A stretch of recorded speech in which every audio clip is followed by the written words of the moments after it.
I'm going to record them. Okay. Got it. Craig asked if I would do that for him. So, Perfect. okay. What can I do for you?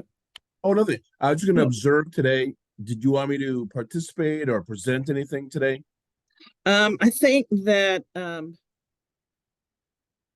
let's see, that might be a good question for Rocky because the commission is going to talk about the last two or three annual reports. And then I think they're going to include then whatever was in the RFP. Okay. So, do you have that yet? I have the contract in front of me. I also have the list of the four pilot providers that will be participating. Okay. Okay. Do you want me something else? Well, I think Rocky wanted the RFP, the actual one that went out to, but I don't think I ever got a copy even before when it was. Okay. I've got the contract, if I don't know if I got the original RFP. So, Okay, and I sent out the contract that you gave me that was signed with the information on it about what was expected. right. So I think that it probably covers the RFP, but you know, We'll see. okay, if not, I'll go digging. So yeah, Okay. perfect. So you have any plans for the holiday? Well, it depends. I had plans for Thanksgiving and they were changed when my daughter-in-law got COVID Oh and we no. didn't go to their house. So I went to Nebraska to see my brother. It's sort of an open invitation. So, There you go. but I haven't got any for Christmas yet. So what Yeah. about you? You going to be traveling or are you going to We host? actually are. We're gonna fly down to Florida on the 22nd and come back on the 26th. Our youngest son and his family live near Fort Myers, and my sister and her family live on Marco Island. So we're gonna go down, visit everybody, and have Christmas Day with them, and fly back on the 26th. So yeah, Awesome. Sounds like a yeah, cool plan. Good job. yeah. So we lived there for like 12 years, and it was nice. Loved going fishing and the fresh shrimp and everything. And Mhm. but growing up in Michigan, we're acclimated to the season changes. And Yes. my wife's like, "This is wrong." She Yeah. goes, "Christmas should be cold." So We need fall and we need snow and yeah. Yeah. exactly, exactly. And she's a lifelong gardener, and she's like, "It's like everything's backwards here. We plant in the wintertime, Right. So Exactly. yeah, Exactly. Yeah, I'm a lifelong Kansan, so I'm with you. yeah. So, but I remember my parents retired and they moved to South Florida, and we have family in South County, Missouri, just outside of St. Louis, and they've been dirt farmers for the early 1800s, and they have over 100 years of presence at the Soulard Market. It's a big farm market downtown St. Louis, and they used to take wagons down there. That obviously, now it's obviously trucks and cars and things of that nature, but every time my father would visit them in the summertime, and I'd visit as well. And he goes, "Okay, you have room in your trunk?" And I go, "Yeah." And he goes, "I want to bring back cases of tomatoes." Okay. Yeah. So, and then it's funny, we go visit my sister sometimes. She goes, "Bring down some fresh apples from Michigan." I said, "Okay." So, No. You have an yeah. assignment every time you go somewhere. Isn't that Oh, yeah, interesting? exactly. Too much Oh, fun. boy. So, yeah. Yeah, yeah. So where in Michigan were you? I was raised in Dearborn, Michigan, suburban Detroit. And my wife was from a small town just north of the Ohio line near Toledo. We Uh, met in college, and we've been married for 41 years, and just it's wonderful. So we've lived all around southern part of Michigan, and I worked throughout Michigan, Ontario, Canada. We've lived in Florida, Ohio, and now Kansas. So yeah, we're making our way around the country. So my grandmother, my mother's parents lived in Beloit, Wisconsin. And I remember as a child going to Iron Mountain, Michigan to yes, see her best friend. And it was an amazing, it was like, are we there yet, Mom? Are we there yet? Because it's, from the southern part of Wisconsin all the way up to the Upper Peninsula. It's a long way. Yeah, it is. I don't remember staying overnight, but we must have done something. So, Sure. We brought our in-laws, my wife's parents, before they deceased. They were in their mid to late 70s. We brought them up to the Upper Peninsula for a week. And, how do we pack? And I said, winter jacket, mittens, hats. And my mother-in-law turned to me and she said, are we going next month? And I said, yes. And she goes, that's August. And I said, yes, ma'am. I said that, they've had flurries, different parts of the year. And she's like, oh, okay. And she reluctantly packed that way. And we got pictures of her sitting next to the campfire, all bundled up, yeah. hat on. Mittens. So, Yeah, we always went to Wisconsin in July. mhm. So it was, and we were not really very prepared because in Wisconsin in July, you still can get away with shorts and short sleeve Sure. shirts, but the Upper Peninsula is completely different. Craig, oh my gosh, you made it. I thought he wasn't going to make it. There he Yeah, is. I didn't know if I was going to make it today or not. Oh, okay. Well, we're recording, so I appreciate that. And if our Hello, how you doing, Craig? partners can't make it, I'd like to be able to share that with them, especially our folks with ICI who are doing the policy analysis and recommendations. And so, yeah. Hi, Wolf. Hi, Sarah.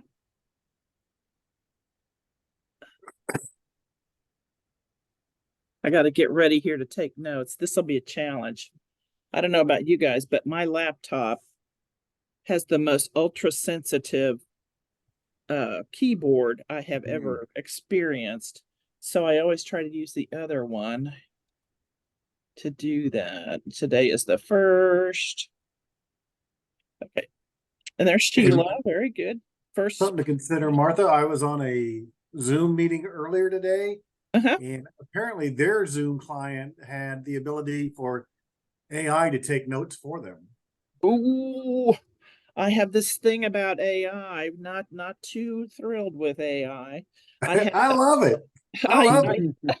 I watched Great Performances Now Hear This, and the conductor was investigating Robert Schumann's mental illness and how it might have played into his creativity.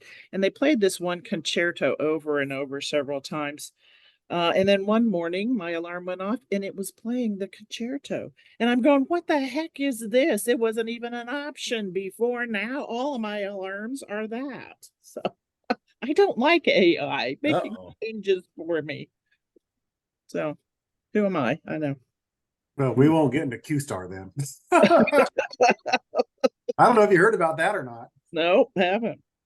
So apparently there's some conjecture that, well, you heard there was a shakeup about a week ago over at OpenAI, where the board ousted the CEO and another board member, and so there was concerns that they weren't being forthright with the board over some of the discoveries they were made. And there's this, I guess, this internal project that's apparently called Q-Star. And isn't that on Cars? Oh no, that's Cars. Right. Yeah. Well, when I hear Q, I think, but anyway, there is some thought that what they were doing is that they were combining two different training models together. One was the large language models that ChatGPT is trained on. Those large data sets, but then combining it with the type of algorithms that they use to train, I believe it's called AlphaGo, which was what it basically has the AI train itself, and it's how they trained. I believe it was IBM used it to learn how to play Go. It's a Chinese game, and there's several masters at it. And and it's supposed to be really super complex with a lot of variability. And because the IBM was using this training model, they finally got it so that the computer could beat a human opponent. And there's conjecture that they combined that type of training with the large language model. And that's kind of what they got folks freaked out about on the board. I can understand that. Good afternoon. Good afternoon. How are you? Oh, we're doing good, and we got a lot of people on board today, which is fine. There's Nick. I'm trying to keep up here.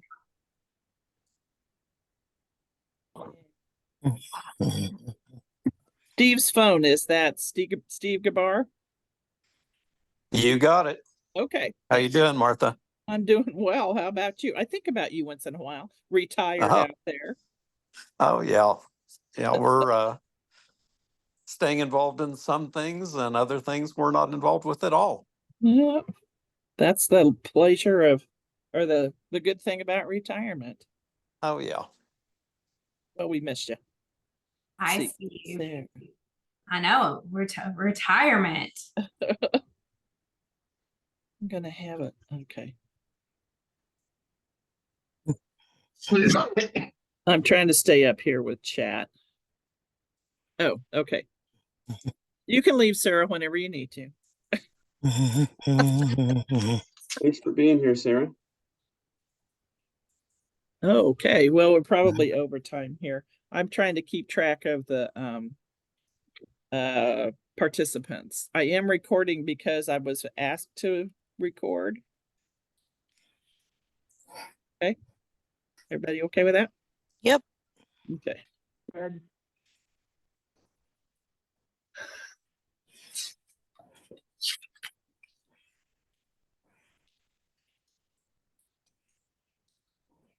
Okay. Whenever you want, Rocky. All right. Well, why don't we go ahead and get started?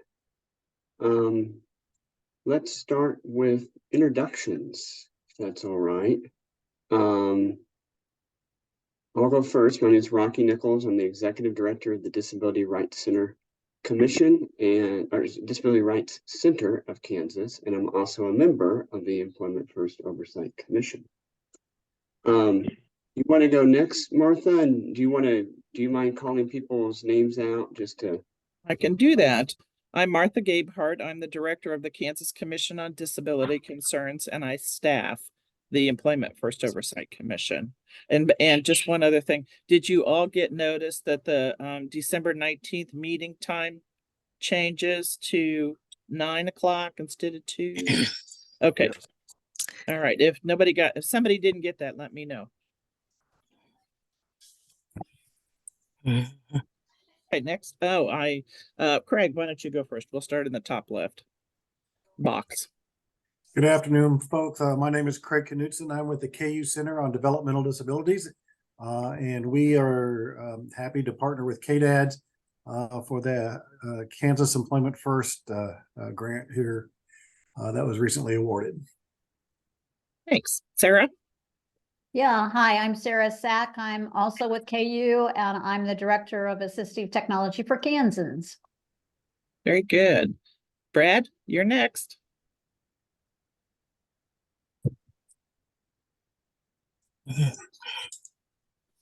You're Got it.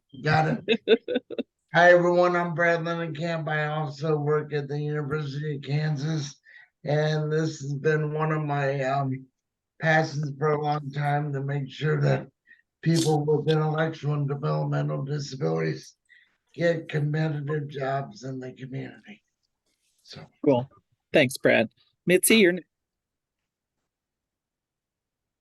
Hello, my name is Mitzi Tyree, and I am the Director of HCBS Initiatives here at KDADS. Okay. Is it okay, Rocky, if I ask that people spell out their acronyms, say what the name is? That's a good idea. That's a good idea. So Mitzi, what's HCBIS? Or whatever it is. I am the Director of Home and Community-Based Services with the Good Kansas morning. Department of Aging Disability Services. Okay, thank you. Sarah, you're next. Hi, good afternoon, everyone. I'm Sarah Hart-Weir. I'm the Executive Director of the Kansas Council on Developmental Disabilities, also another acronym and mouthful. I'm excited to be here. I'm also a commissioner on the Employment First Oversight Commission, appointed by Senate President Ty Masterson. So excited to be here. Yeah, great. Welcome. Phil, you're next.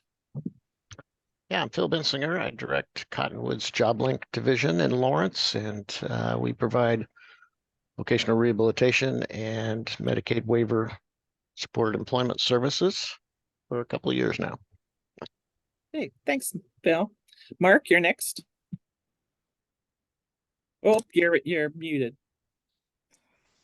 Mark Ditzler, Employment First Specialist, KDADS. And this must be Michelle Hayden on the end there. Dad's Hayden. There she is. Hi, Martha. I'm Michelle Hayden. I'm the Commissioner for Long-Term Services and Supports at KDADS. Thanks. Susan? Hey there, I'm Susan Weidenbach from the Kansas Department of Commerce Employment Services Division, and I'm representing our Secretary and Lieutenant Governor David Tolan. Very good, thank you. Okay, Wolf, you're next. Hello, I'm Wolf Roby. I'm currently the communications coordinator with the State Library of Kansas, which also contains the Kansas Talking Books program. And I'm also currently serving on the City of Topeka ADA Advisory Council. Cool, thank you. Sheila, you're next. Yes, hi everyone. I'm Sheila Nelson Stout. I'm the President and CEO of OCCK in Salina. We do lots of different services. Certainly among them is employment for people. I was on the group that launched the Employment First Law many years ago and was excited then, and I'm a commissioner now, and I can't wait to see where we go next. We're at least moving forward in Kansas. Yeah. Thanks, Sheila. Tara Jo, you're next.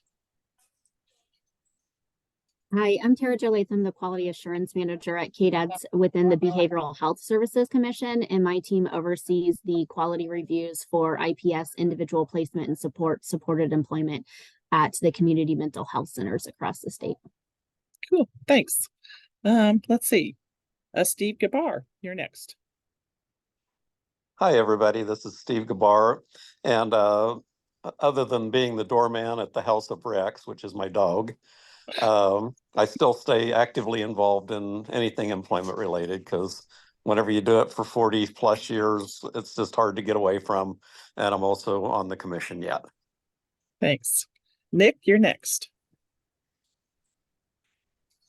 This is Nick Wood. I'm the Associate Director at Interhab. We're an association that represents 48 service providers across Kansas who provide services to people with intellectual and developmental disabilities. I'm going to hop off, as I said in the chat here in a few minutes, but Matt Fletcher, our Executive Director, is going to hop on at that time. So. Okay. Good to have you. Okay, now I got a couple folks on the phone. 8260471. You want to introduce yourself?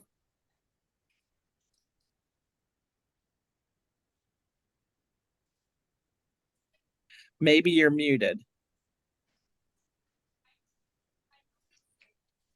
Hi, Martha. It's Sheila. I dialed in with my phone instead of using a computer for Zoom.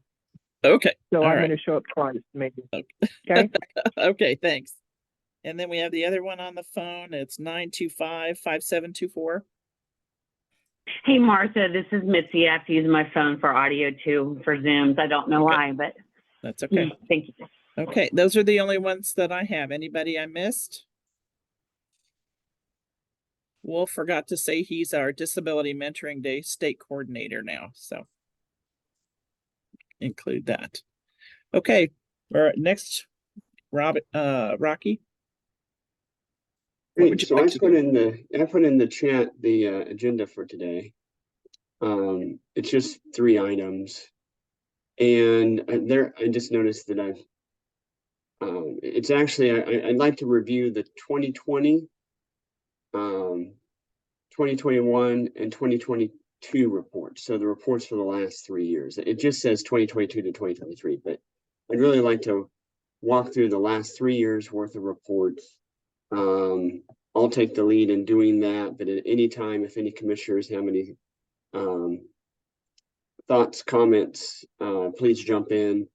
I thought that'd be a good place to start, because last year's report, which was one we put together in December of 2022, the good news is when we walk through it, there's a lot in that report regarding the RFP that ended up being implemented. And thanks to our partners at KDADS for all their hard work on the RFP, because we spent quite a bit of time last year as commissioners, thinking about, well, how can we help? How can we help, KDADS in the job that they're doing?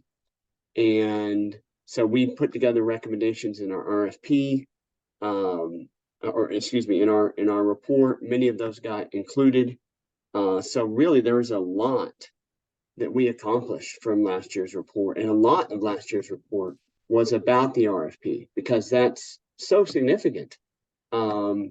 It's significant in its dollar amount of nearly $2 million. It's significant in its ability to impact the system. And when you look through the different things that are in the RFP, they really respond to thoughts and issues that commissioners have been talking about and putting in our past reports. So again, want to call out KDADS. I know Mitzi is on as a liaison from KDADS, and Michelle. Trying to see if there's other KDADS people on here. If I miss the KDADS people, just say hey. Oh, Mark, yep. Don't want to forget Mark. Anyone else? Go ahead. Thought someone was trying to talk. Okay. So yeah, I mean, there's a lot that we accomplished last year, but I thought it'd be helpful to review the last couple of years of reports, because there's still a lot of things that we've recommended that still haven't quite happened.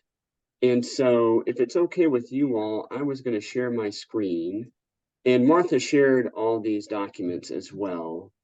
So you have them in your inbox, but I've got pulled up the, are you seeing the, I'll scroll to the top. Are you seeing that it says the 2020 recommendations to the governor? Yes.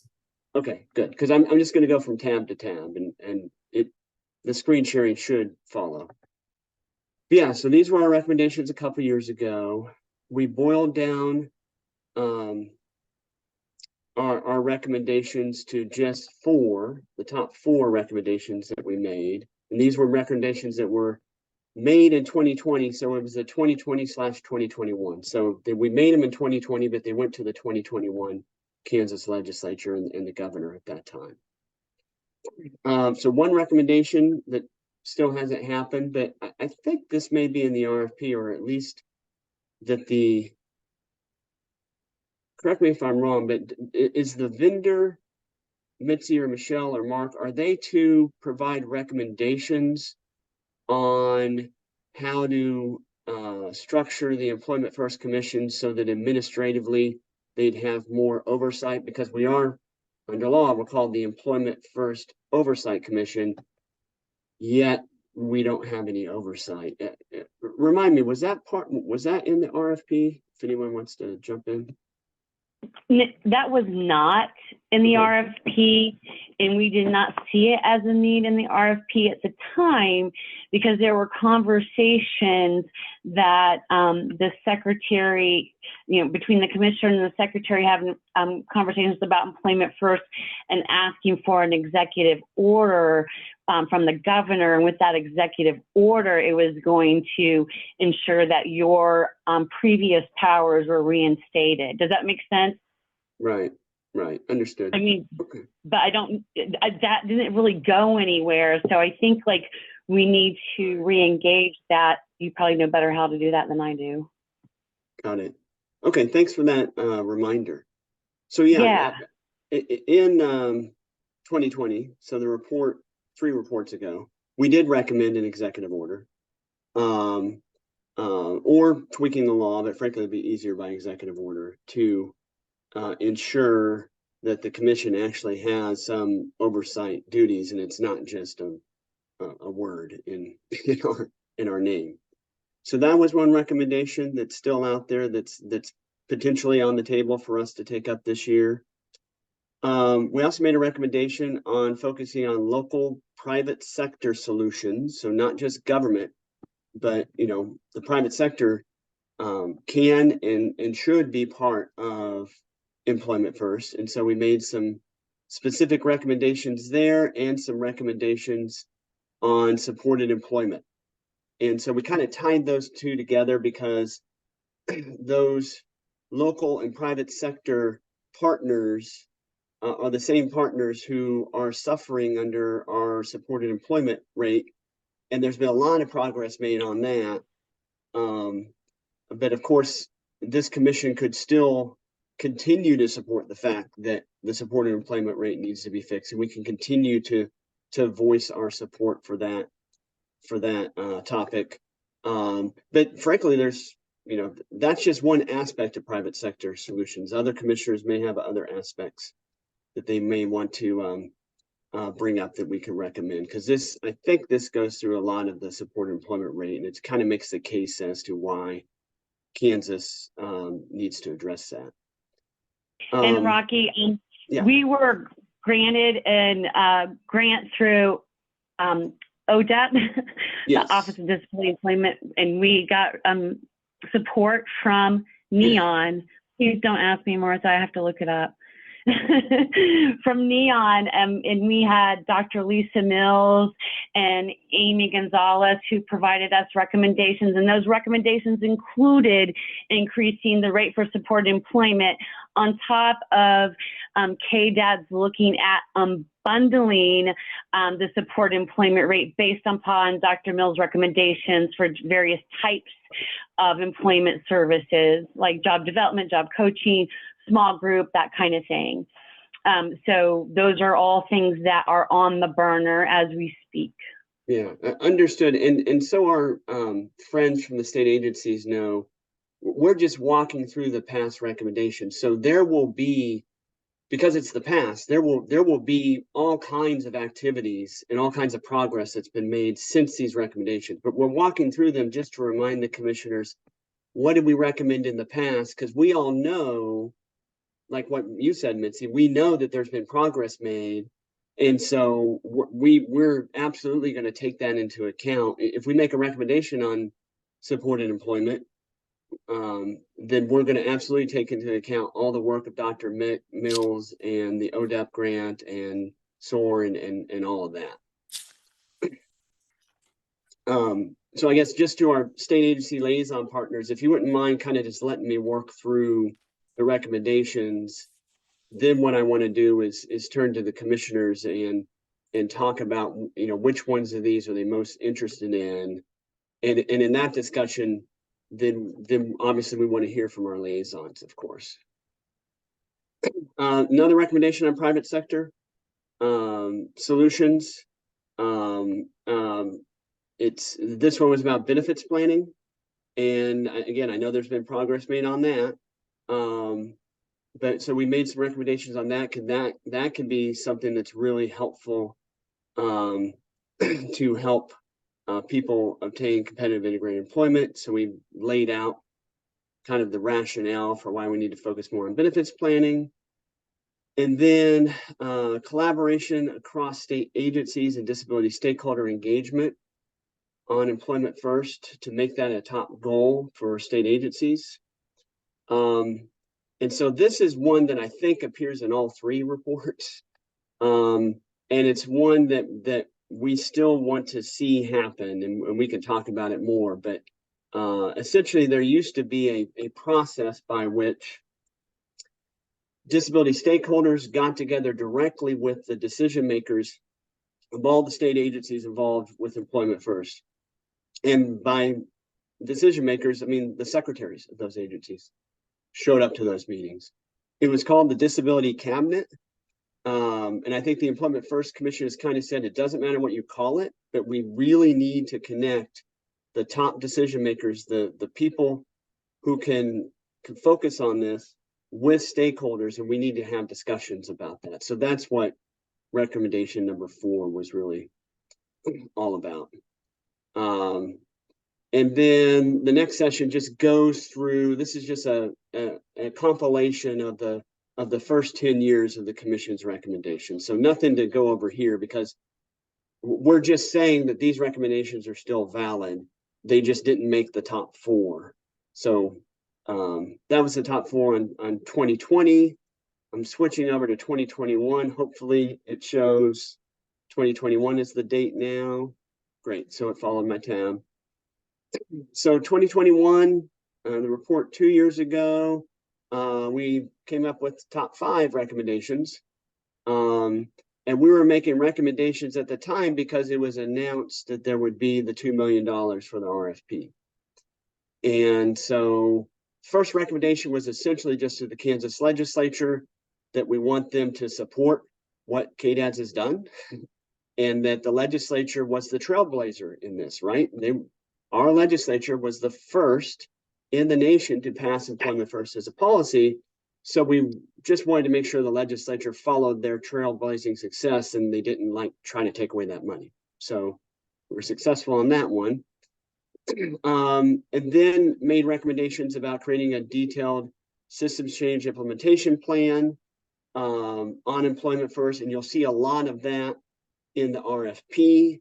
The RFP is about that and other things, but that's kind of a critical component of the RFP. So that one's being addressed as part of the RFP. We did recommend again that there needs to be stakeholder engagement in a systems change implementation plan. But you'll see, several of the recommendations here have been implemented. Bringing the proper expertise to the table. Mitzi had talked about earlier, ODEPT and SOAR, and so I think a lot of these things have been addressed on number 3, but there's still movement that can be done on stakeholder engagement. We reference our past Employment First reports again, and the fact that there's still many recommendations there that have not come to fruition. And then we make that recommendation again about creating that ongoing process for collaboration on disability issues. And that somehow we need to get the top people together with the stakeholders on Employment First. So that was the 2021. Now I've switched over to 2022. So this was last year's report. And on this one, and we spent a lot of time talking about the $2 million Employment First RFP. And so we make a lot of specific recommendations regarding the RFP. And frankly, a lot of those were incorporated. And again, thanks to KDADS for listening to commission, listening to stakeholders. And so we just kind of put together, things that ought to be there and tie it back to our prior report, our 2021 report. So which recommendation does this point build on? And we also, I believe we submitted, I don't know if that's part of this report, Martha, or if that's separate, but there were some also detailed recommendations regarding the RFP. Building incentives in the managed care contract to implement employment first was something we recommended. Obviously, that's done now. You know, the MCL contract is done, so we can't really impact that one anymore. Creating a detailed, fully executable statewide implementation plan. That's part and parcel with the RFP. And part of the language that KDAD's put in the RFP is to ensure that employment first is going to be implemented. We also talk about improving the overall rate structure and rates for services involved in creating competitive integrated employment. So the different services that are involved, you know, ensuring that those rates are effective, that you can build, you know, a business model or a, you know, a service model around those rates to ensure that those service models can be successful.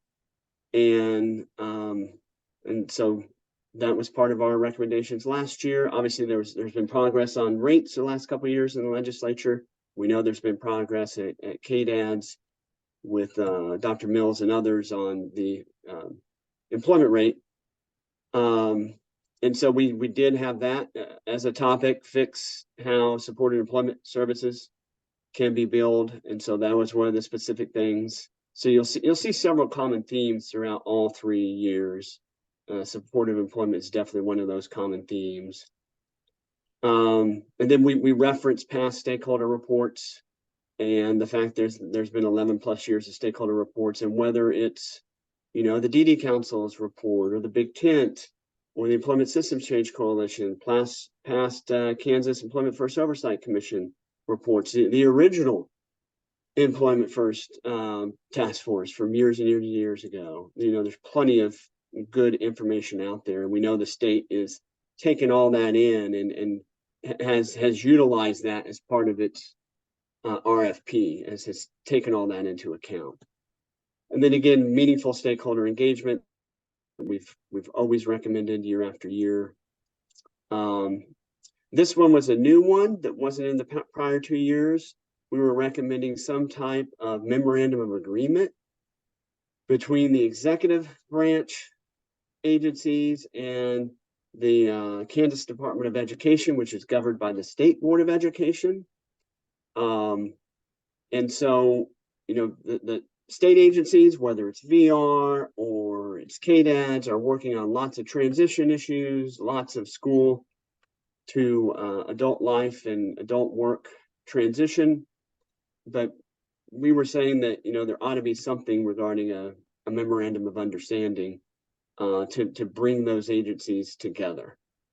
Then we recommended some pilot projects as well. And I know there's different pilot projects and different things that are going on. And so essentially the thought was, you know, there's lots of innovative things you could do with Employment First. Let's get them piloted. And so I think there's definitely been lots of good progress on that.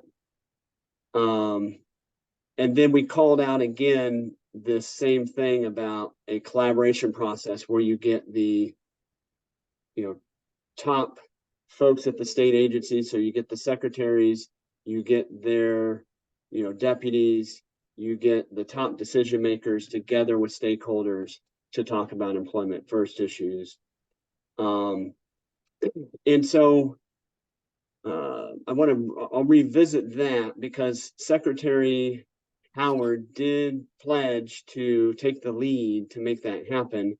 And I know she's been incredibly busy running 2 agencies and lots of different things, but we, you know, that was a pledge made by Secretary Howard, and she's someone who can really facilitate it because she's the secretary of two of the most important agencies that impact employment first, KDADS and DCF. And so between that and bringing KDHE and some others to the table, you've really got something there, right? You've got a nexus of how you could bring the core decision makers of state government together with the stakeholders to make change. So we'll revisit that, but just to highlight that for our state agency liaison folks.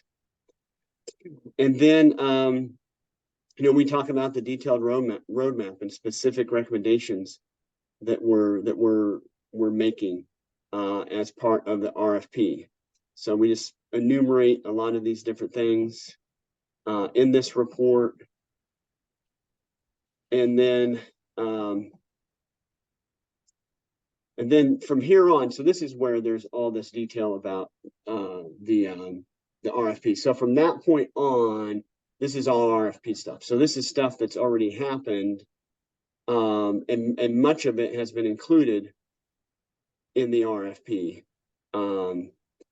So I think as commissioners, we should feel great and successful that we've been able to get a lot of our recommendations into the RFP, which is an incredibly important and meaningful opportunity to finally fully and faithfully ensure that Employment First is truly the first option.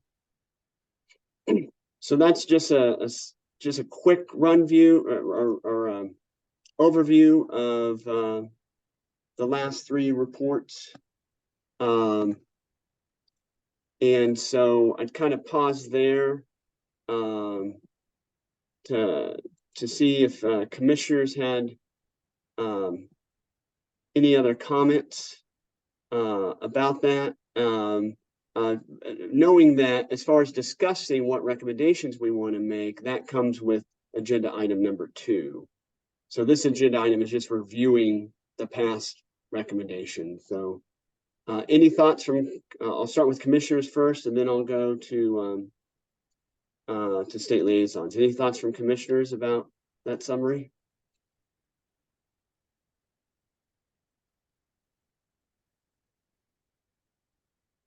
Okay, if not, any thoughts from our liaisons about that summary? Any comments?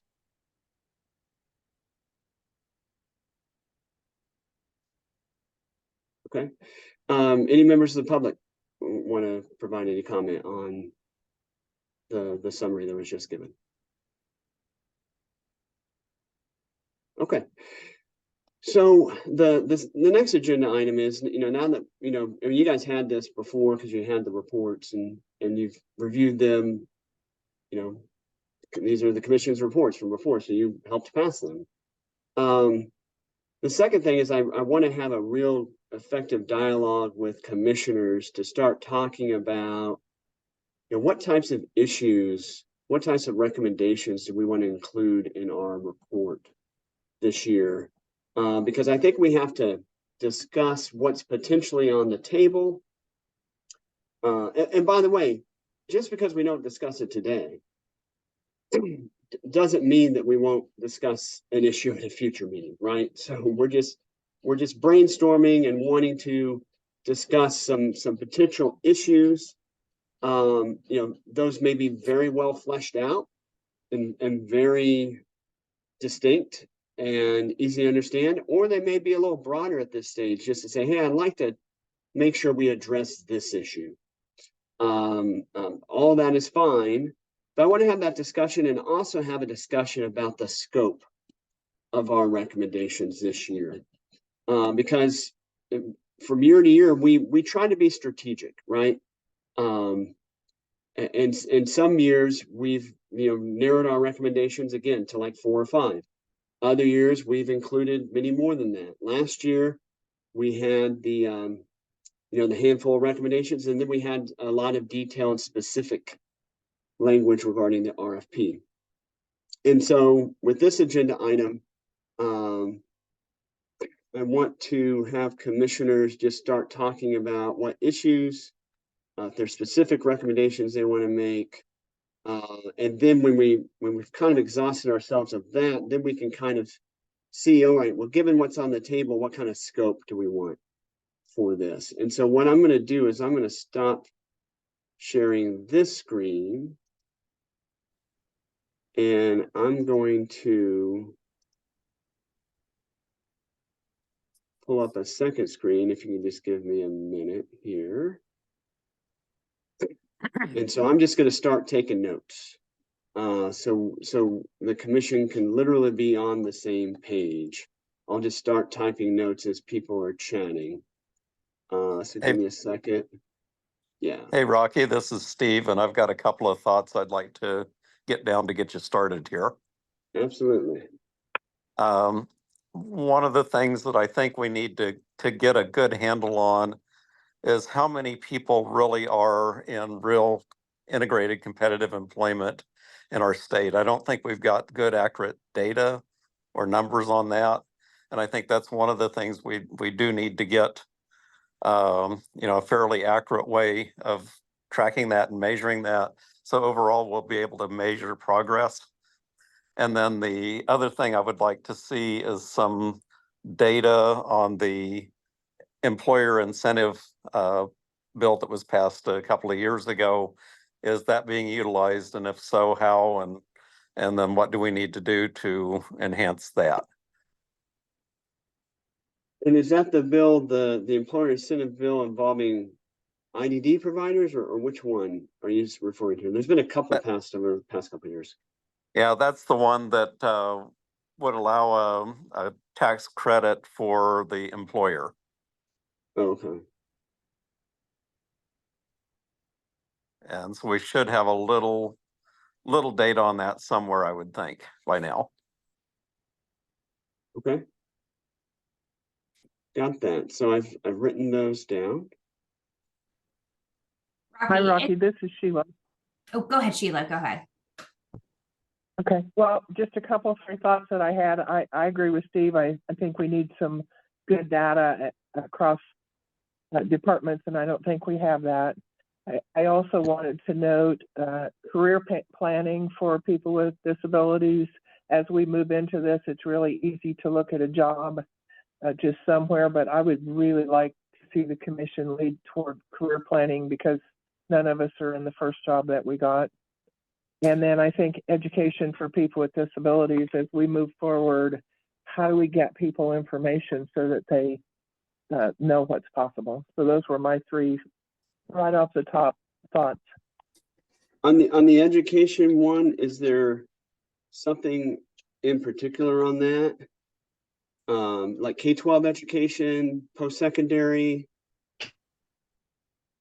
I think both. I think we have to educate, families and people who are in school. I also think that we have to educate adults on what's possible. There's a lot of talk about, the system now, but that's not what's possible. Got it. Okay. And Sarah, you wanted to talk? Yes. One thing that was brought to my attention recently is that back during, I believe, the Collier administration, there had been an executive order where the Department of Administration engaged a firm to conduct essentially a discovery study project to look at the state's hiring practices really across state government, not just one particular agency. And I think that report probably got lost in the transition from administration to administration. So it would be really helpful, I think, for us as commissioners to have that report, but then also go through it and see where we are. Because as we talk about employment first, I think it's really important. And Steve's absolutely right. We need that data. But I think as an employment first state, we should be looking at what we do as state agencies with our state agency partners to really lead by example. So I think that would be really helpful for us to have. And Sarah, was that, I remember a report by Allied Global, and I know I got a copy of it. I believe Martha did as well. Is that the Allied Global report? I believe so, yes. Okay. Martha, do you, if you recall, I thought we had a meeting with the contractor, the consultant years ago. It would have been during the Collier administration. Do you still have a copy of that report, or can you try to find it? I'll look for it. Yeah. Yeah, if you can, I think that I agree that would be a good thing to get out to commissioners, because there, as I recall, there was, a big theme of that report was the state leading by example. The state of Kansas being a model employer. That's what I remember from the report. and that there were a lot of recommendations in that report that would make the state of Kansas a model employer. And so, yeah, there may very well be some great recommendations in that report that we may want to dust off and include as recommendations in our report to the governor and the legislature. Rocky. I'm sorry, Miss Sarah. This is Anthony.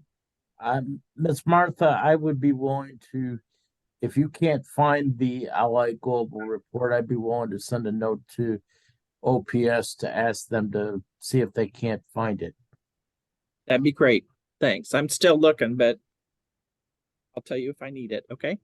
Will do. Thank you. Martha, I'll just send it to you. Okay. That's great. You got it.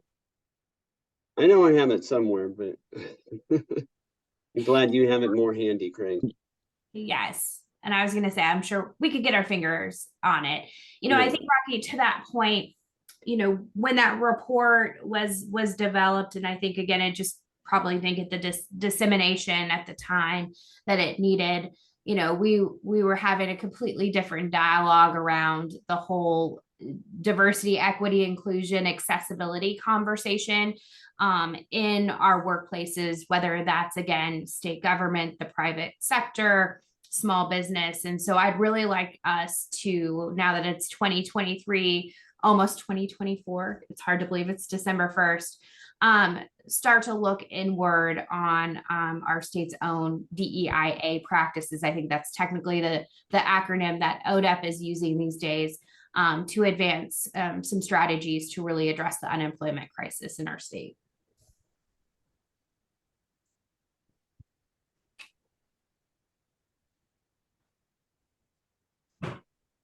Okay, I have that. Do you want me to send that out somehow? Yeah, please do. Did that encapsulate what you just said, Sarah? Perfect. Yes. Okay. Got it. All right.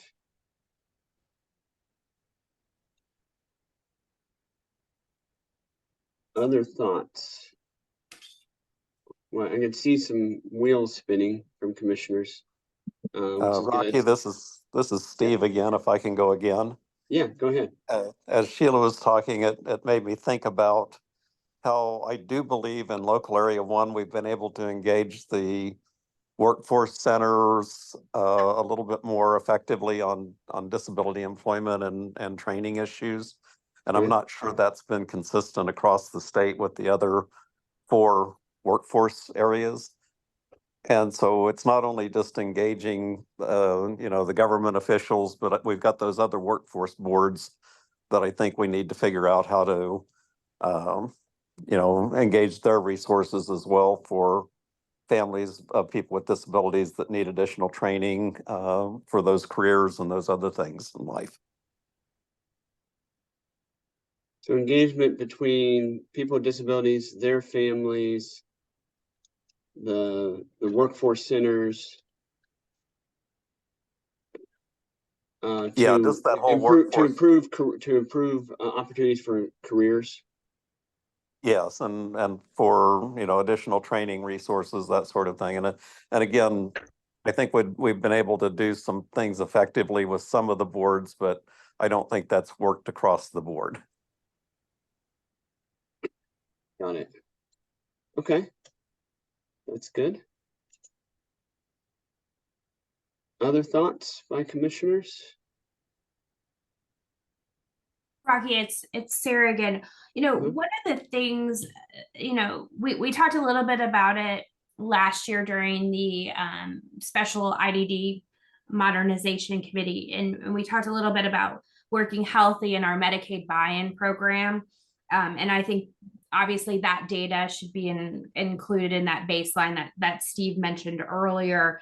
But I'd also like to see both of those programs work with the commission and other stakeholders to promote them. I know as we're seeing a heightened focus on employment in our state and some of the organizations and groups that are starting employment programs outside of the traditional provider VR network, a better job of educating them on what those programs do and how they support individuals with competitive integrated employment.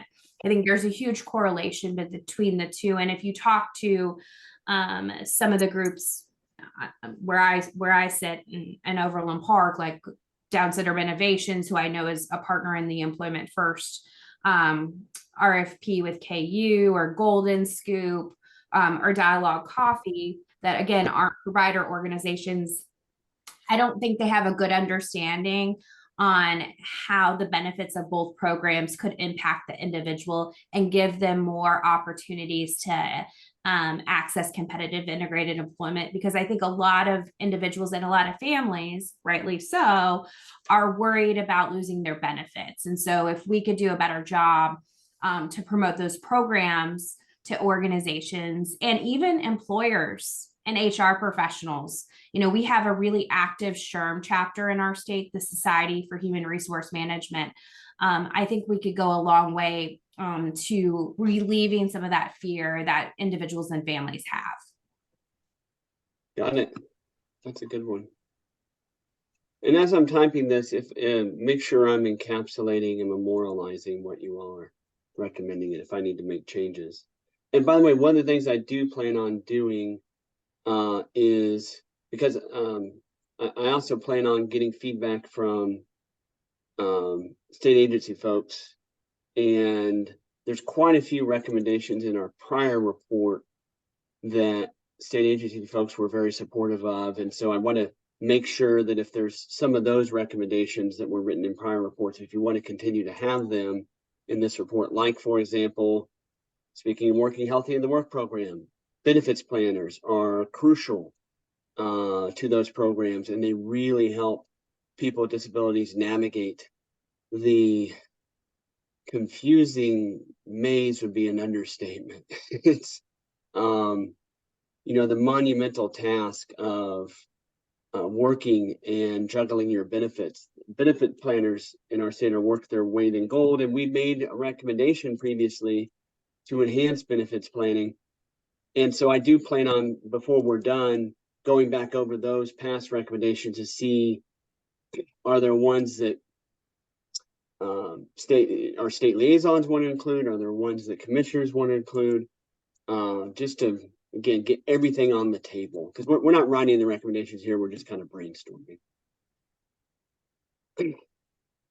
Now, Brad, don't mean to call you out, but I know there's a recommendation you made to KDADS about the waiting list and reducing both the IDD and PD waiting lists by 20%. So I didn't, that could be a key recommendation we make about Employment First. I would go ahead and put that into to keep that at the front of the table so people don't forget about it, and hopefully we can get some more waiting list slots opened up.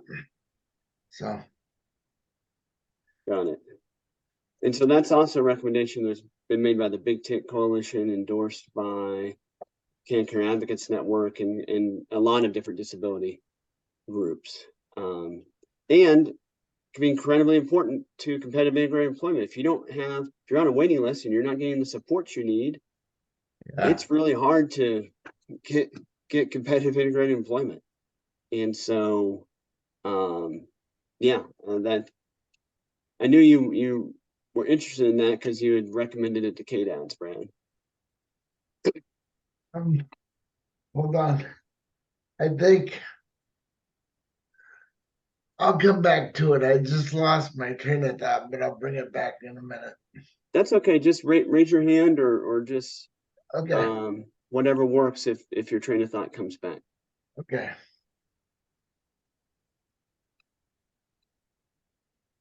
Other thoughts from commissioners of things we need to include?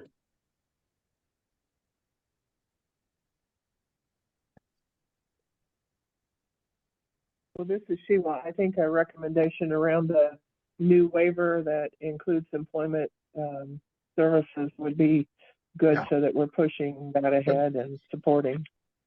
So the community supports waiver? Yep. Yes.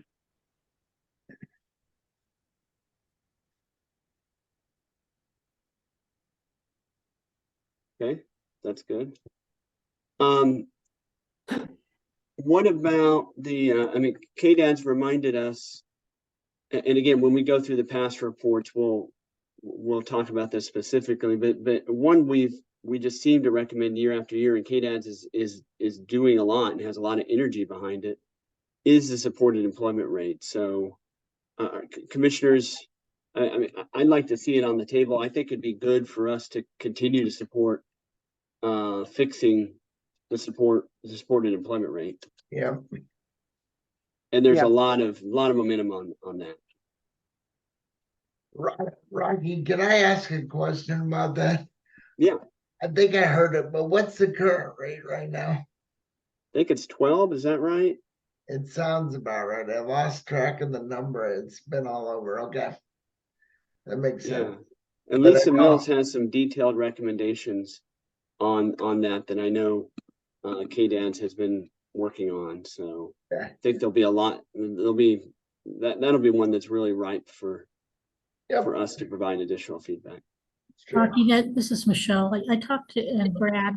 I talked to Mike Burgess this week and did tell him that we were recommending a rate that's comparable to our surrounding states at 55.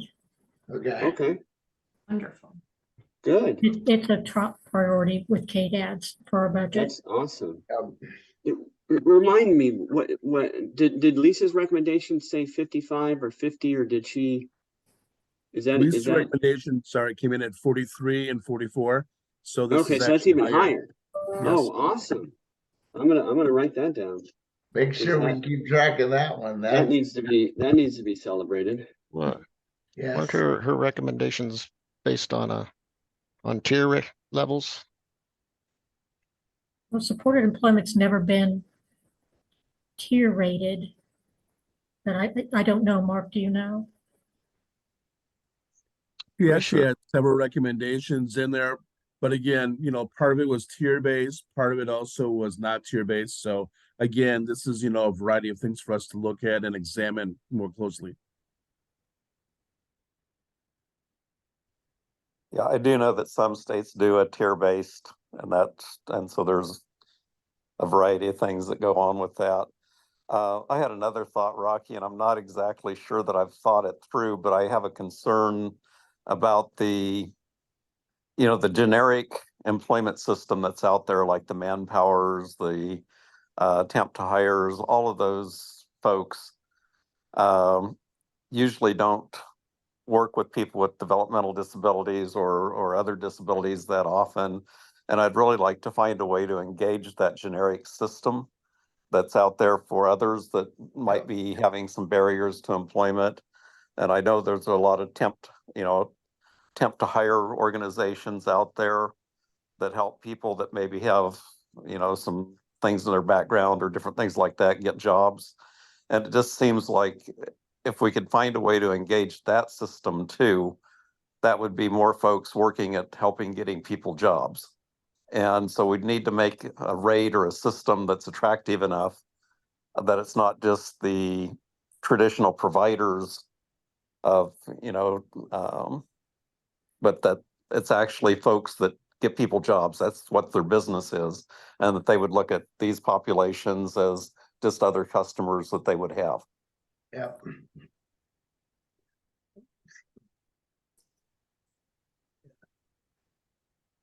Okay.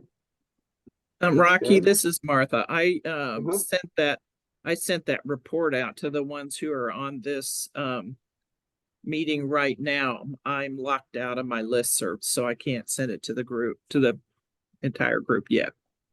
Oh, okay. Okay. But it's is it in the chat, or did you send it as an No, email? I emailed it to you. Emailed I didn't it? know if I could get it in the chat. Yeah. Got it. Okay. All right, so let's keep brainstorming. commissioners. Rocky, this is Sarah again. You know, one of the things I'd love, everybody I think knows that I'm a big convener. I love to bring different stakeholders together to address specific challenges head on. But one thing I'd love to see us do proactively, you know, obviously we love our state agency partners and everything that we can do internal to address the unemployment crisis. But I'd love to work with the leadership at like Department of Commerce to convene Kansas-based companies, CEOs, heads of HR together to talk about what the private sector can do to, you know, move things along and work with provider organizations and disability groups from across the state. We know a lot of the employment challenges we face are local because of transportation and other barriers. But if we could get business leaders and CEOs across the state to come together to really talk about what we can do together to roll up our sleeves, I think a lot of good could come out of something like that. You know, the Department of Commerce is where the apprenticeship program sits, for instance, and we worked closely with Shonda Anderson over at who's phenomenal, who runs the apprenticeship program under Department of Commerce to register the first apprentice who happens to have Down syndrome in Kansas. She started off at Down Syndrome Innovations, and she went and continues to go through the regular or traditional apprenticeship standards where she has to go through training, and that's a U.S. Department of Labor sanctioned program. So I think there's more we can do, and convening those thought leaders and those HR professionals from across the state would go a long way. Got it. That's a good idea. So yeah, definitely there's a recommendation or recommendations that can be. And Susan Weidenbach, Susan Weidenbach's on the phone or on the meeting, so she works for Workforce Services. Oh, awesome. In Commerce. Commerce, yeah. Okay. What are some other ideas and thoughts that you all have as commissioners before we work through some of our past recommendations and also start talking to our state agency liaisons as well?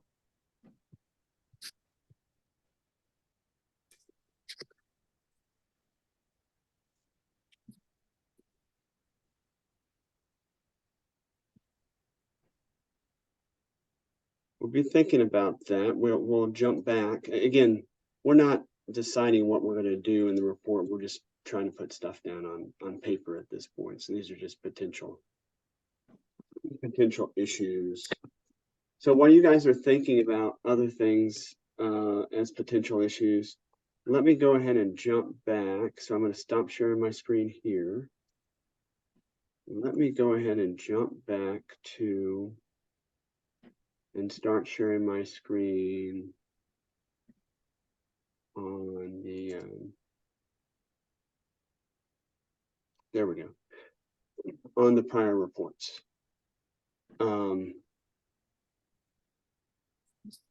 And so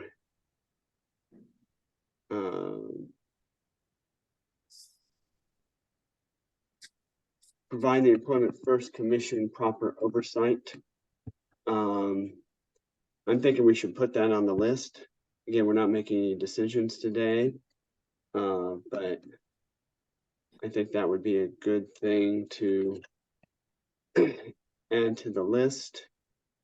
And that would be requesting an executive order to do that. We have existing language on that. Number 2 is supported employment rates. We've already talked about that.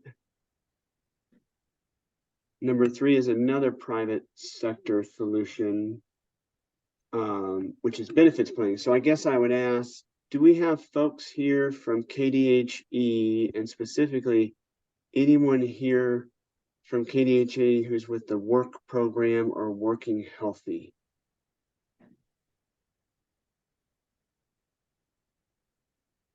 Doesn't look like we do. And Martha, remind me, the person who used to run those programs, has she retired? Is that right? Yeah, Nancy Scott retired and Liz Long is the new person. Okay.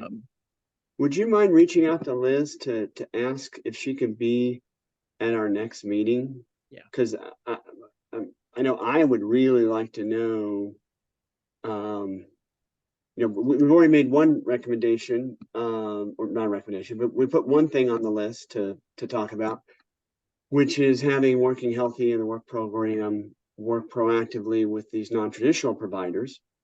And so that impacts their shop. And then this one, number 3, also impacts them. So for now, I'm going to go ahead and just copy and paste it, just for no other reason, just to make sure we don't forget about it, just to keep it on the potential list of things we want to talk about. Rocky, it's Sarah again. To that point, I'd love for Liz to be on the next one. I think that would be incredibly helpful to get an update from her on that. Could we also just get the latest data of the number of individuals that are enrolled in those 2 programs? I think it's super helpful to track progress on that. Right. Yeah, I think that would be great. Any data on the numbers, and I think also, Martha, when you request that, ask what other standard demographic and or additional information that KDHE tracks and can provide about that, to get an idea of, okay, well, what populations of people with disability are accessing these programs. Anything like that would be helpful. Does that sound all right, Martha? Are you thinking populations as the different kinds of disabilities they have? Or did I misunderstand? No, I think it'd be helpful to know, you know, who's, you know, who's accessing it to what proportion, right? And I'm just throwing out numbers just for discussion purposes. But and I know this isn't true, but if 99.9% of the people accessing the work program are those who are or have been on the physical disability waiver, and or, you know, 99.9% of the people who access Working Healthy are this, that tells you something. Right.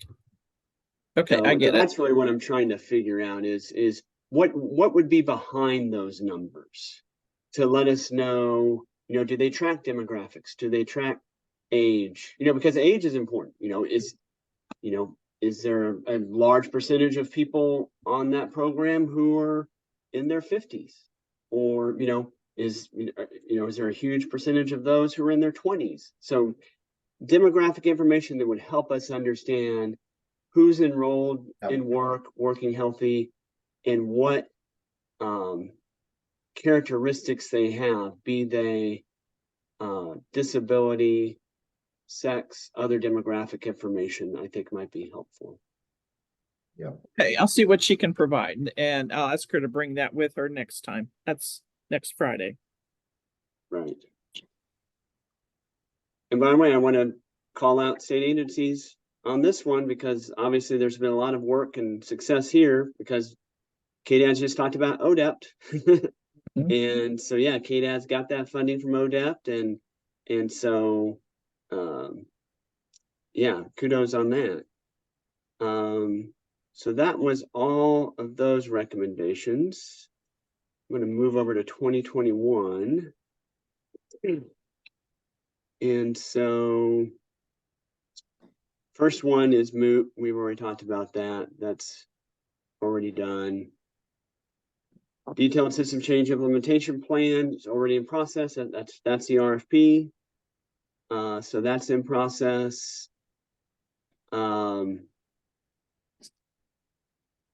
This one is definitely in process, but and I as I recall, it's built throughout the RFP. I think the RFP calls for the successful bidder to engage stakeholders on these different things. Is that right, Kate Ans? Yeah.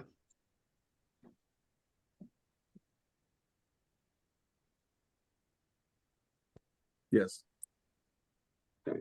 So yeah, I think that one's already in process, and Kate Ads is already working on that and finding success. So that's good. And number 4 just kind of stands for itself. It's just referring to the former report. Number 5 is one that I'd like to keep on the table. And this is the one where Secretary Howard said that she wanted to take a lead role in, and that's that whole cabinet level Right. thing working with. So I just copied and pasted that into the list. And when we're done walking these reports, I'll come back to the list. All right, that's everything on 2021. In 2022, we got RFP, that's in process. That's a great success.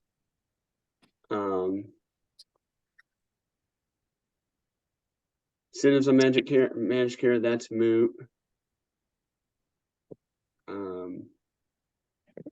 The plan, that's part of the RFP, so success there.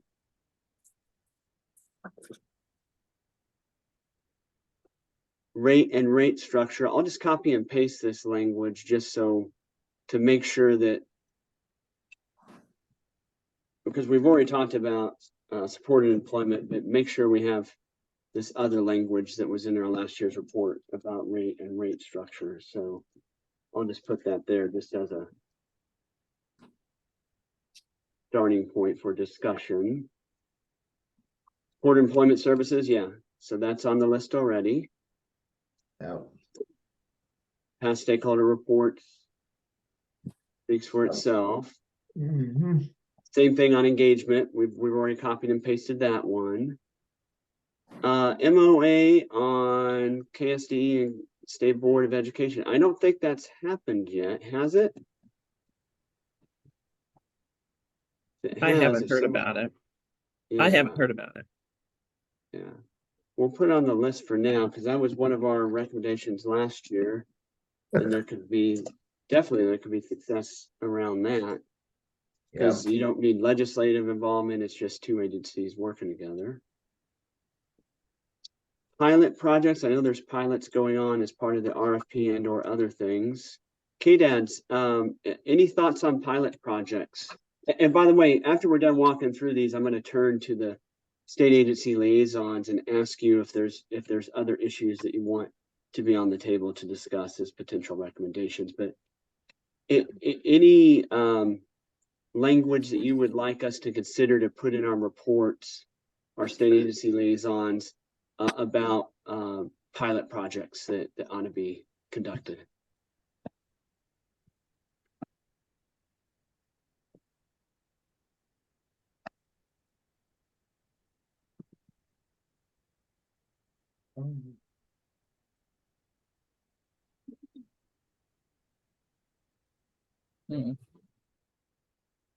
Okay, nothing?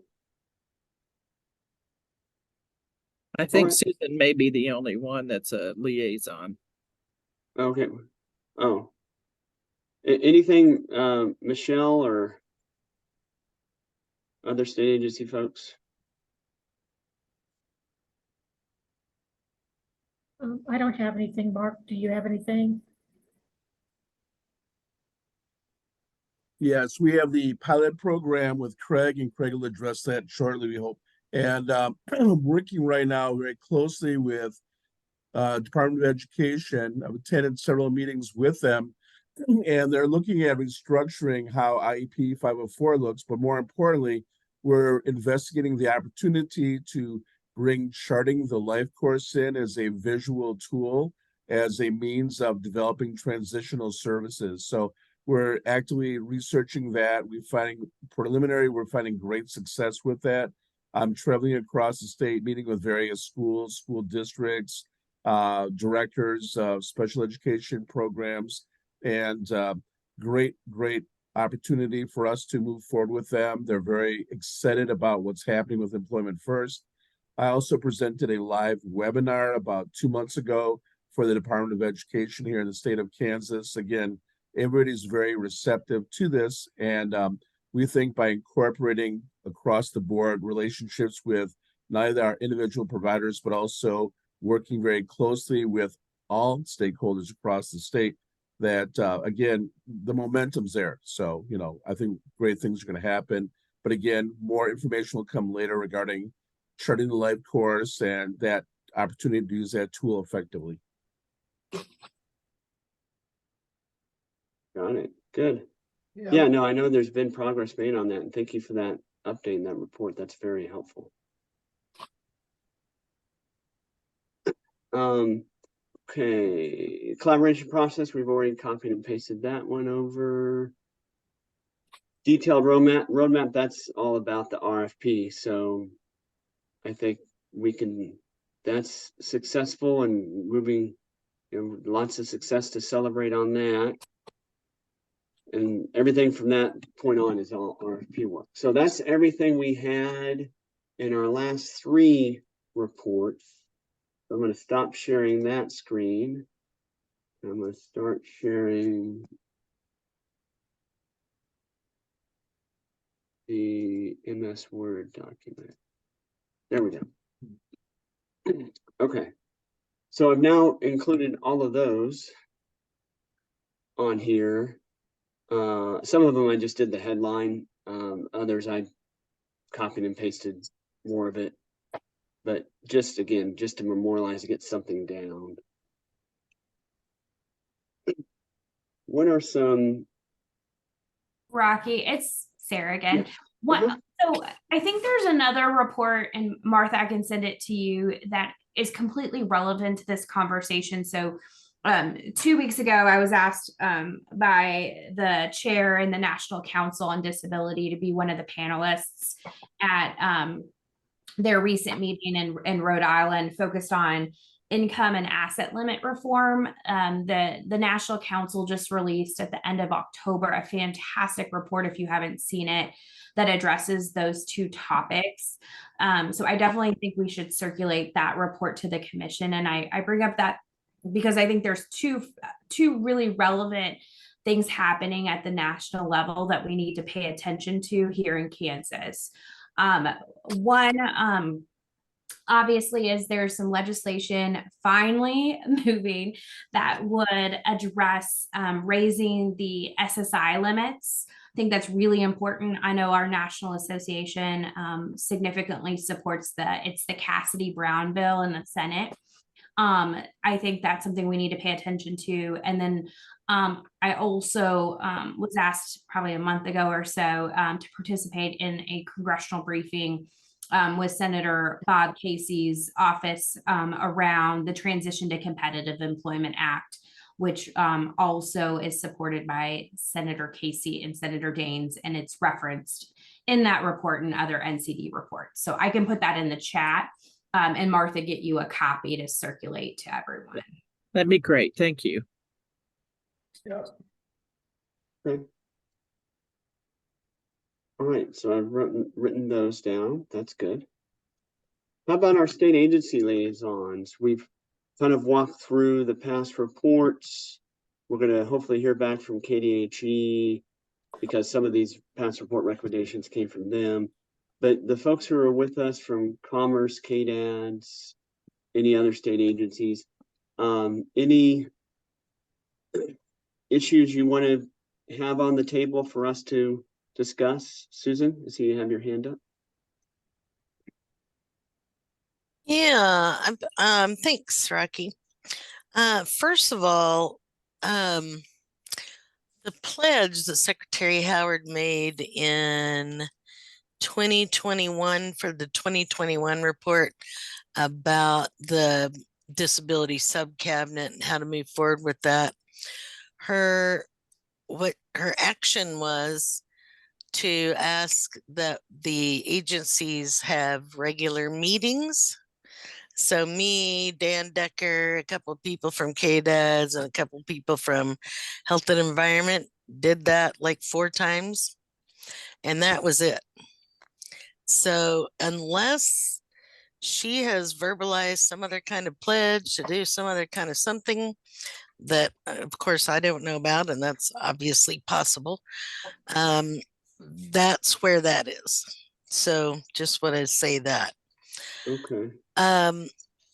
I am interested in a recommendation for a pilot project in state government that is based on the U.S. Department of Labor Workforce Recruitment Program, which takes individuals with disabilities and puts them through a year-long training through employment. It's kind of like registered apprenticeship, but it's not. It's not a registered apprenticeship.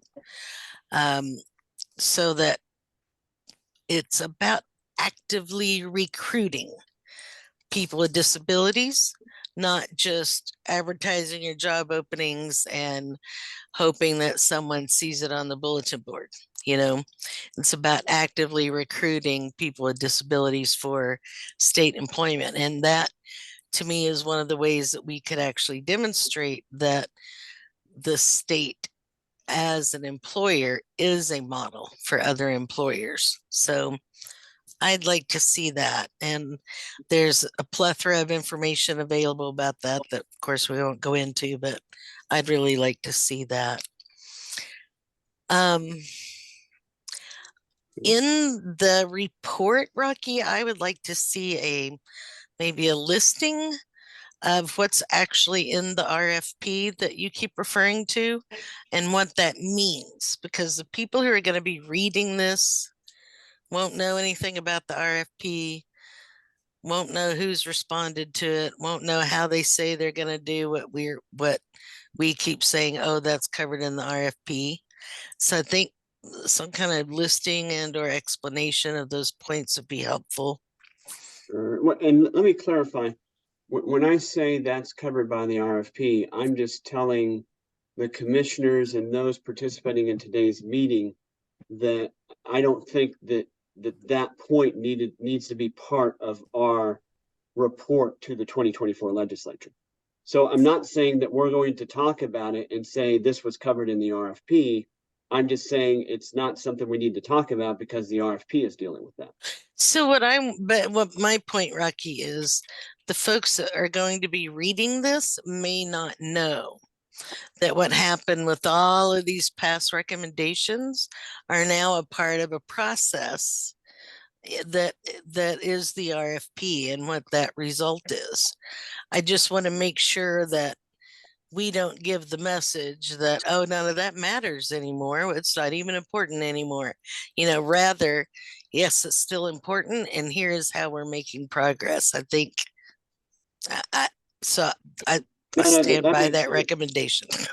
That makes sense. So I guess I would ask our friends at KDADS, is there, because I mean, I think there's definitely an opportunity to educate Kansans about what is in the RFP and to celebrate the success, you know, that the RFP has been successfully let, the contractors hired, they're going forward on it. Would the folks at KDADS be willing to write up some type of summary as far as what the Employment First RFP, what's in it, what it does, timelines, anything that readers of this report may want to have? Because yeah, we can include that in our report. Mark, is that something that you can do? Yes, ma'am. Also, Rocky, do you want us to usurp it from the actual contract, since that's actually what the engagement process is involving? Copy and paste it out of that contract, or do you want to see the actual RFP sent to you, sir? I mean, the contract is the implementation. Yeah, it's the actual implementation plan, right? Yes, sir. And that's, I mean, the contract has them deliver on the RFP, right? Correct. Yes, sir. I guess I would ask Susan and just others, what do you think would be most helpful? Is it the contract? Is it the RFP? Is it taking the contract and like, because that's a fairly long document though. That's the only thing I'm wondering about, Mark, is right. I mean, guess- it could be an attachment with a summary, you know, potentially. Right. Yeah. What I can do is I can take the specifications out of the contract, which is actually the RFP, and send that out to you. And then, you know, they can use that as a, you know, point of reference and a check mark. Got it. Yeah. Would That's- KDADS A summary like the would be upper? good, Mark, that would help, so people know what we're asking in that. Mhm. So that's a good way to approach it. Okay. Would KDADS be willing to, and do you think this would be helpful if you were to write just a summary of not all the key things in the RFP, because there's a lot of key things in the RFP, and if we're including, Yeah. you know, what you're talking about, Mark, we're going to be including all of that, but just a summary, you know, a couple of paragraphs or whatever you want to do that just kind of, to the layperson who's like, I don't want to read all that. Yes, sir. Or Right. or it goes to the legislators, right, too. So to the legislators, Right. like, I don't want to read all that. Just something that would kind of summarize what the project is and what you guys hope to accomplish. Will do. Yep. Okay. That would be awesome. Thanks, Mark. Yes. Now, I'll direct that to you, Rocky, and then you can, and Martha, then you can distribute it from that point. Yeah. Okay. Yep. Make sure Martha gets it. That's the most important thing. Sir. She'll make sure it gets distributed. I'll make it, yeah. So I'd like to recommend that we recommend certification for supported employment providers. We've currently working on a project to seek funding to do that, because that's always the problem. You know, there's nothing to pay for that, but I'd like to see that happen. I think especially if we're going to be successful at increasing the rate, we might really want to make sure that the level of service that is provided is documented, you know, that the folks who are qualified to provide those services. Yep. And then one more thing. So we at Department of Commerce are expanding our benefits planning folks every opportunity we get. So if we really want more benefits specialists or benefits counseling to be available, somebody's going to have to pay for that. It's not free. And we do what we can to generate revenue to pay for those services, but you know, we could talk every year, as we do, about how are we going to provide more benefits counseling, but so far I haven't seen any bill in the legislature that says, hey, let's pay for benefits counseling. So yeah, we're adding one person every 2 or 3 years is about what we're able to generate money wise. So you know, I mean, I don't know what else we can do, but if we want to have some kind of concentrated effort on being able to provide benefits planning to people, then we're going to have concentrated revenue to do that. And I'm sure that Liz will tell you the same thing when she talks to us next time. Right.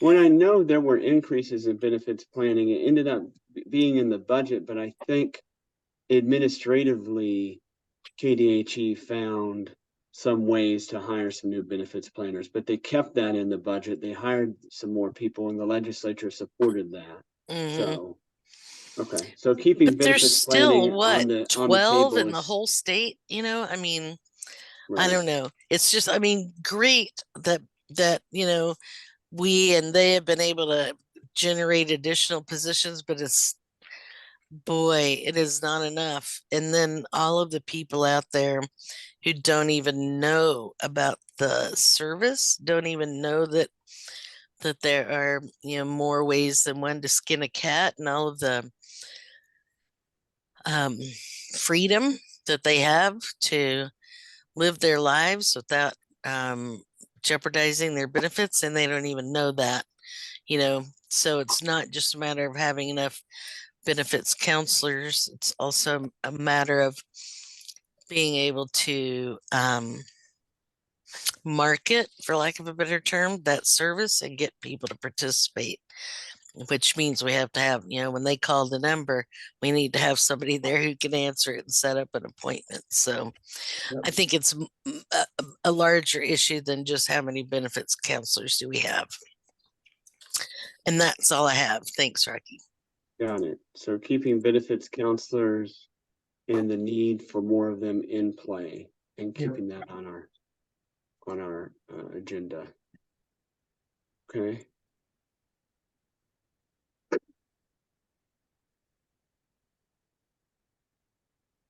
Let's see.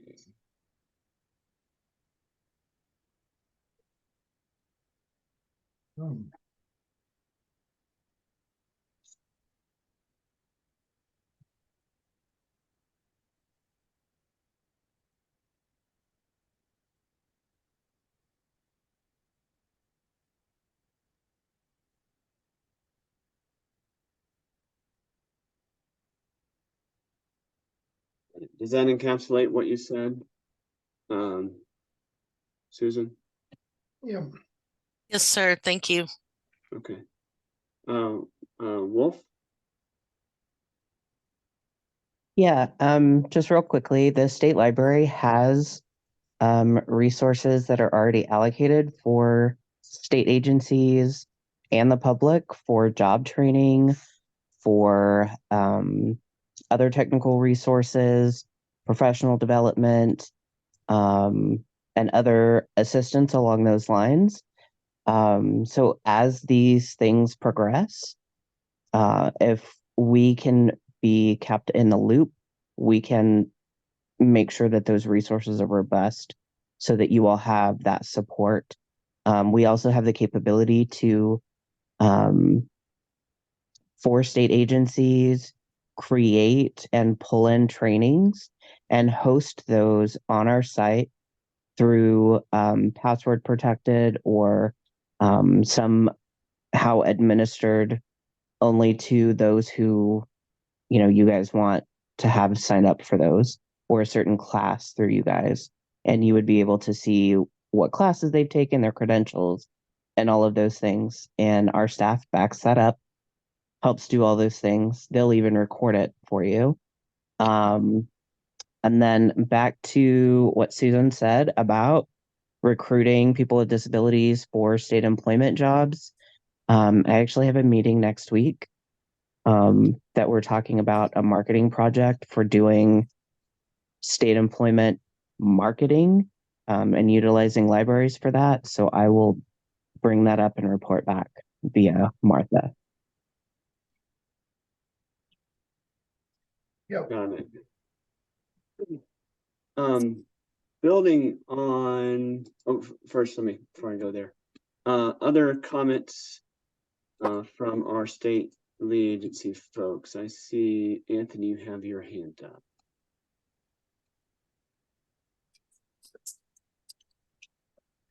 Sorry about that, Rocky.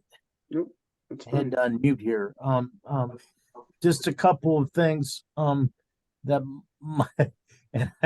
I'm not meaning to tie off some of Ms. Sarah's questions, but some of the information I have might be helpful. And that is that I can say I am a work participant, so I just disclose that.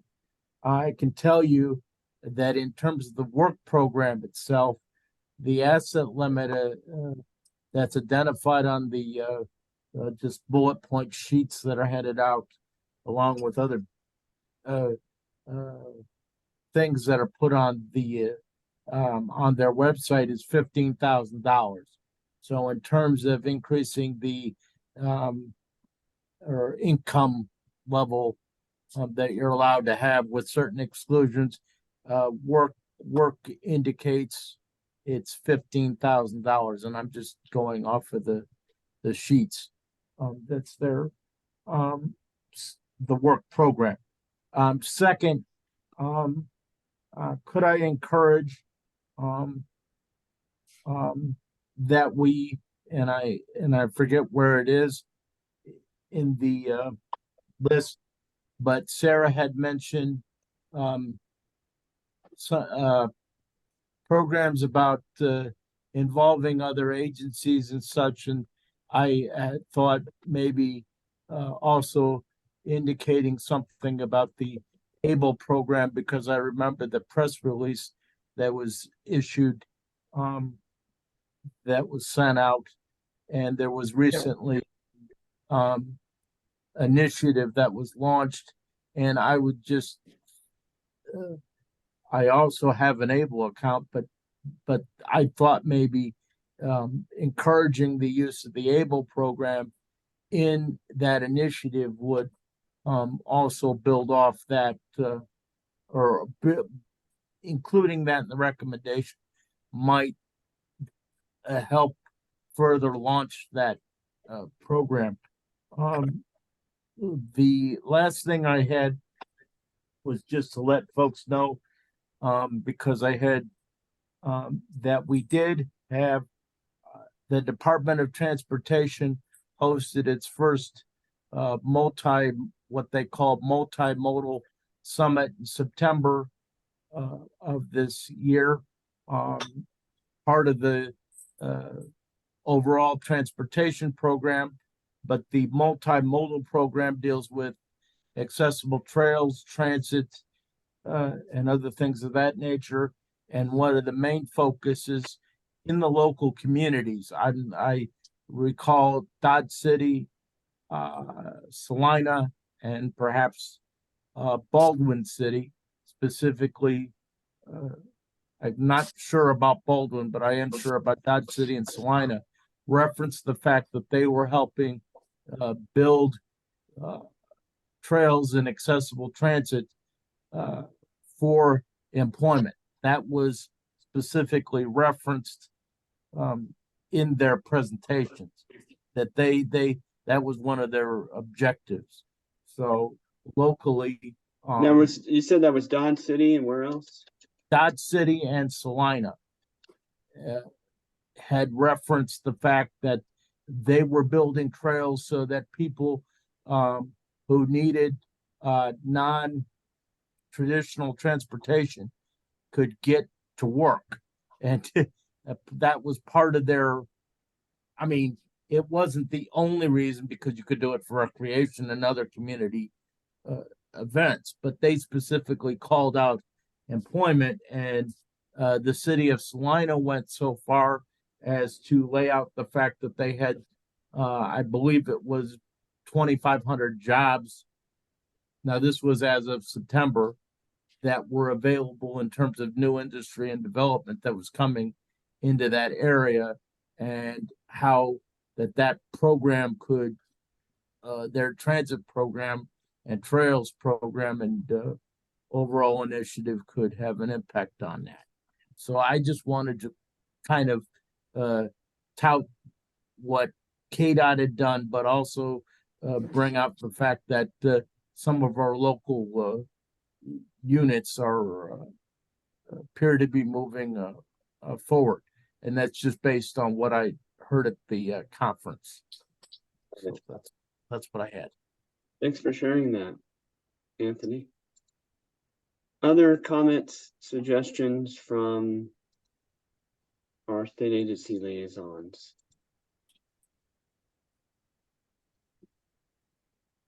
Seeing none, I do have one other thing to put on the list that I neglected to. It goes along with the, and after I say this, I'll open it up to partners, participants who are on this Zoom meeting, who aren't state agency liaisons, to have them provide their comments. But this one goes along with talking about the state being a model employer and leading by example. And one of the things Kansas could do to lead by example is to pass Kathy's bill, which of course would provide a preference in state job employment for people with disabilities. And that preference was also in the Allied Global report that Sarah referenced previously. I think there was a specific recommendation to pass something like Kathy's bill. And it follows with the whole state of Kansas as a model employer theme. Okay. Just wanted to, I forgot to bring that up earlier. Yeah, go ahead, Sarah. No, I was just going to address, Anthony, thank you so much for raising the able count opportunity. I definitely think while we made the announcement this week to target that education to individuals with IDD that are on the wait list, because we know they need extra resources. I think that should certainly be on the table here. And, you know, as we talk about other federal priorities, most folks aren't aware that the 2017 tax provisions that enhanced ABLE, one of which being the able to work provision that allows the working adult to contribute an extra, right now it's $13,590 into your ABLE account on top of what you can get from other sources of contribution. Those are set to expire. And so we are working nationally to address that, but certainly it's mentioned in the NCD report. And obviously it's a great incentive for a working adult to save extra money for the future. So I'd put that on the table. Got it. And then you might want to think about, Sarah, ideas with state public policy that you might want to see regarding ABLE accounts, because obviously, you know, you guys, KDADS, the state treasurer, you're working on this great push to educate folks about ABLE, to get you know, our numbers up. You know, very supportive of that. That's much needed. But is there anything that we could ask the legislature to do on ABLE accounts to make it even more attractive, or just anything? Just don't need an answer from me today, but put on your thinking cap, and if there is, bring that to the next meeting. Well, yes, and I think I will definitely have this a little bit more thought out, but I think the opportunity that really no state has done before is also look at how the state and employers can utilize equity in retirement for individuals with disabilities. Because if you're not in Healthy Works or not in Medicaid buy-in, and you don't have, you know, if you have, you know, an employer that wants to contribute or has a retirement account as part of their benefits package, and you're working full time, those assets aren't protected. So I think we could think about what does a legislative strategy look like to help incentivize employers to utilize ABLE accounts as a retirement vehicle. You know, now we're talking an individual can contribute over $30,000 a year if they're working. That's going to go up because the IRS limits are going up in 2024 for both the contribution limit and the able to work provision. So that could be something that we explore, or some sort of pilot as well with the state treasurer's office. Like KDADS has been phenomenal partners with us in this effort. And certainly, Anthony, thank you again for sharing your story. ABLE could provide, you know, a great incentive to save more assets. Mm-hmm. So for employers to make deposits to them as an employee benefit. Mm-hmm. Yeah.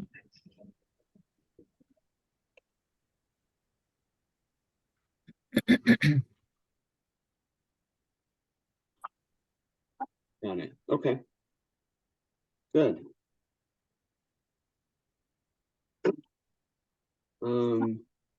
All right, so let's move to our other partners who are on this call. Anything that you all would like to put on the table for the commission's consideration? Rocky, this is Martha. Phil had some comments in the chat. I don't know if you would like to talk about that. Yeah, let me see. Phil's on. You want to go ahead and talk? Yeah. Sure. I just emphasize that, I think it's very important that when we're redoing this rate structure and KDADS redoes it, if they do it wisely, and it can have huge effects. We have basically 2 providers in the state that bill for full schedules of employment now. So it's basically 2 pilot programs going on that are both very successful. And if the state would clarify and structure this so that others will do the same, numbers will boom. And is that specific to the supportive employment rate, or yes? Help me finish that sentence. Yes. Oh, sorry. Okay. And is that an official pilot project, or there are 2 providers doing that? It is not. Correct. Okay. Got it. And that basically makes up all the people in HCBS supported employment in the state. Right. Because it's just, if you're only billing for a face-to-face time, it doesn't work, and you cannot maintain the capacity to provide the service. Yeah. Got it. Okay.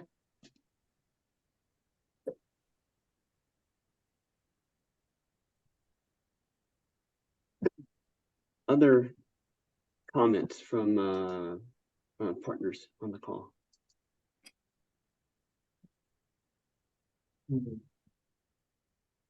Okay. So one thing I'd like to do now is now that we've kind of worked through and we have at least, some type of a brainstorming list going, I do definitely want to talk about the scope of our report. But before I do that, I want to go through what we've done thus far and walk through kind of who does what, kind of assignments, if you will, for members of the commission, just to make sure we're making measurable progress on this. Martha, remind me, is our next meeting is Friday afternoon, is that correct? I believe so. Hang on here. And somehow I didn't accept your calendar appointment. I have it held on my calendar from 3:30 to 5. But I must have messed up your appointment you sent me, because it's not showing that. So if you could resend that at some point, that would be great. It's let's see. Is that 3:30? Yeah, I have it down as 3:30 to 5. Okay. Yeah. Okay. I will send you another. Thank you. But for so essentially we've got a week here for members of the commission. I'd like to spend a moment going through all this and just kind of talk about what we could be doing between now and next Friday at 3:30 in order to flesh out some of these ideas a little bit. So this is where I'm going to be looking for volunteers, particularly if you threw out this idea. I'll be looking for you to volunteer to develop some language that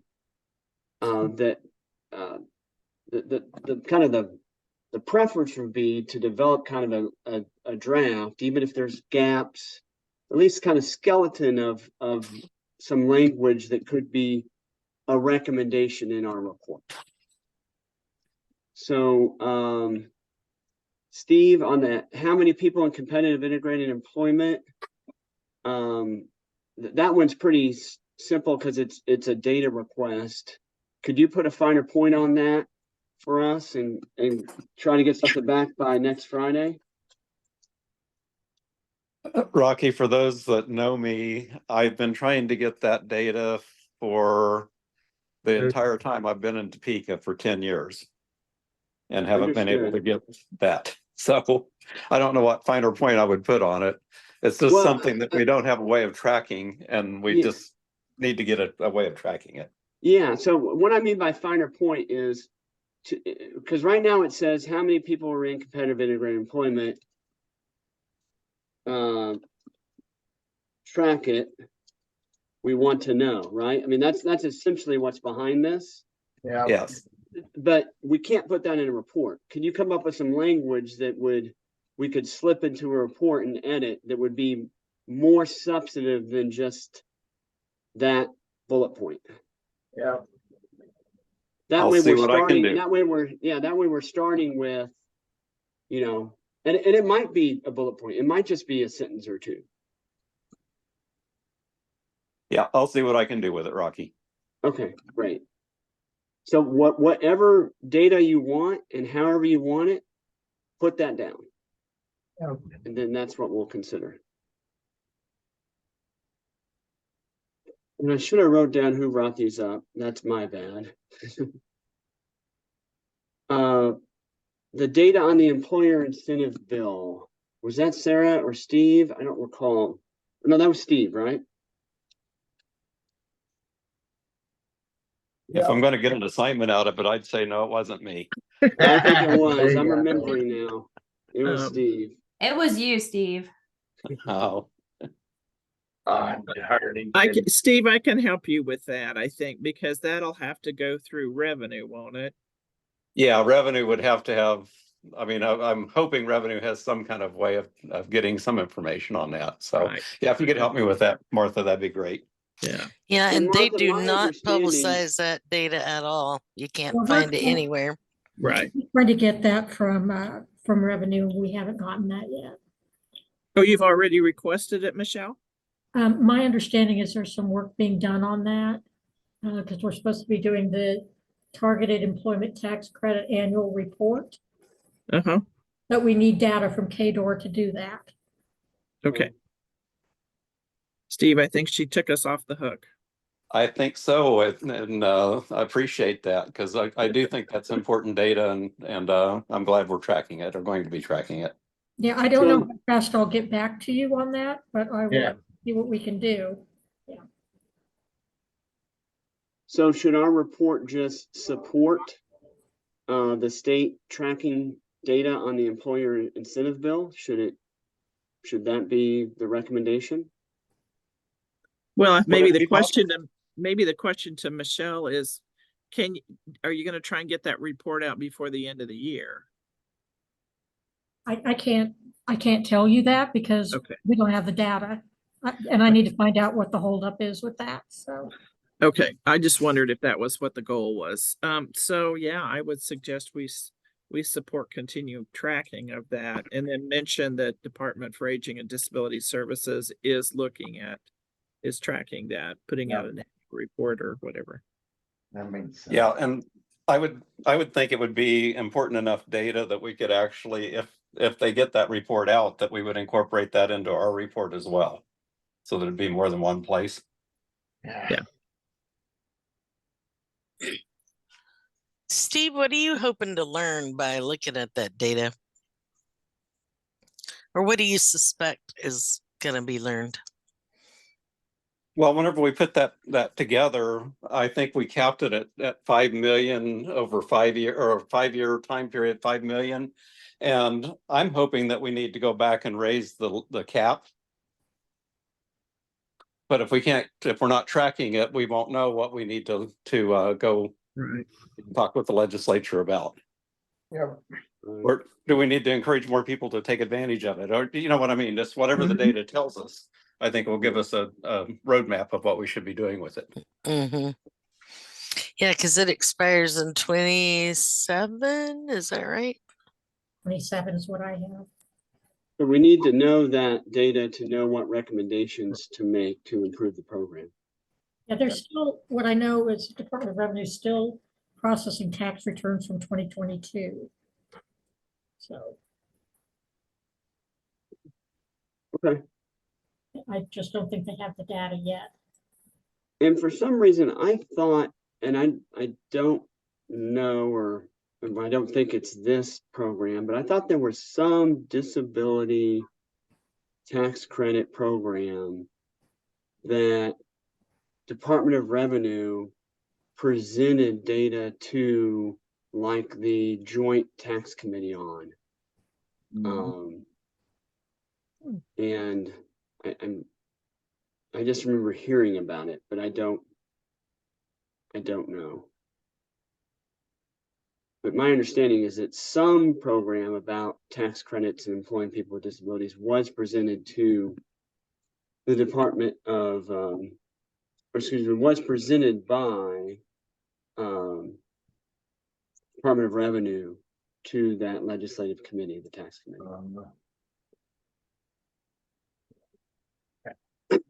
Okay. So Steve and Martha, you've got to, and by the way, when I'm done with this, I'll send this out to everyone. But you've got a starting point on what this recommendation needs to be. Steve's going to try to flesh out the first one. Career planning for people with disabilities is needed. Who brought that one up? Sheila. Sheila? Yeah. Yeah. Can you flesh that out and bring back a few sentences, Sheila, that you'd like to see in the report? I sure can. Okay, great. And you brought up the education one as well, right? Yes, I did. Okay. If you could bring back something on that. And I'm not limiting it to a few, sentences. I'm just telling you that if you think it's pretty straightforward and it could be accomplished in a couple bullet points or a couple sentences, that's fine. If you think it needs more, more real estate, if you will, more room in the report, that's fine too. Okay, great. I'll work on it. Okay. And the state as a model employer, Craig is sending that out or has sent it out to Martha. And I've sent it out through email just to the folks who are here. And then I'll send it out tomorrow to the, not tomorrow, Monday, to the whole listserv. Okay. So our assignment there is, I guess, for all commissioners to examine that report for potential ideas and recommendations.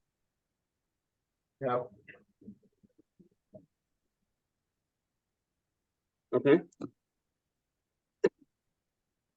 All right, so that's all of us.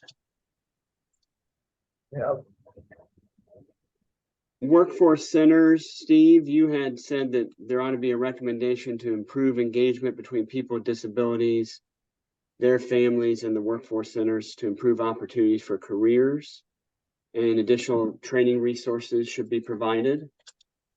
Would you mind taking that and fleshing it out into a recommendation we might consider?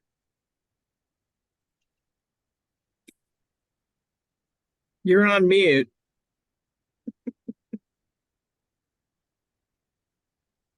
Or maybe he hung up. No, he's there. Is he? Oh, okay. It says, can't find my way back, Sarah. You there, Steve? You may have a connection problem. Yeah. Okay.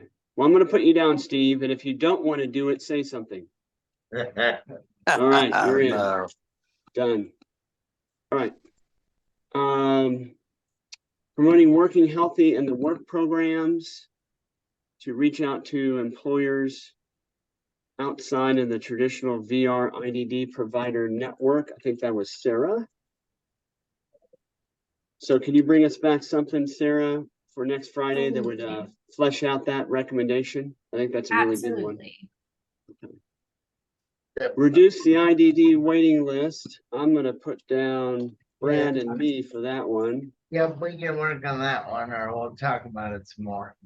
Yeah, so I know there's existing language from Brad's testimony that he's already provided to KDADS that could be a good starting point on that. Support an effective community supports waiver. Don't recall who brought that up. Anyone want to take ownership of it?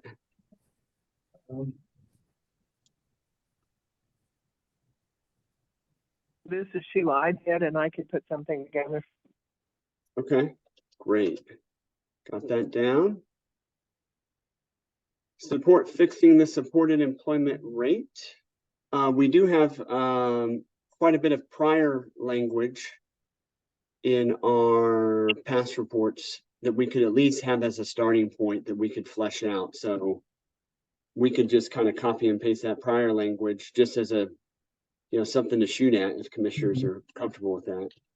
Rocky, Michelle put in the chat that it's $53 per hour, not. All right, let me adjust that. Yep, sorry, I Nope, no looked at worries. it wrong, so. And Sheila, if you need help on the community support waiver stuff, let me know. I would love that. Thank you. I'll try to draft something and maybe email you for your thoughts too. Yeah, that'd be perfect. Thank you. Let's see. Yeah, this is Steve. I found my way back to Zoom on my phone. For some reason, it went away. And so I'm sorry I couldn't respond earlier. But yes, I'll go ahead and do that. But I would like to get Susan Weidenbach's help. Perfect. Yeah. If Susan's still on, if she would agree to help, I'd appreciate it. I'm still on. I've been working on this for 17 years now, so guess we can do it again. Okay. Just keep working on it. Exactly. All right, so we got Steve and Susan. Okay, good. All right, and then the recommendation about the generic employment system, manpower, temp to hire type employers, finding a way to engage that system to have them work to help find jobs for people with disabilities. I think that was Steve. Anyone you want to help with that one, Steve?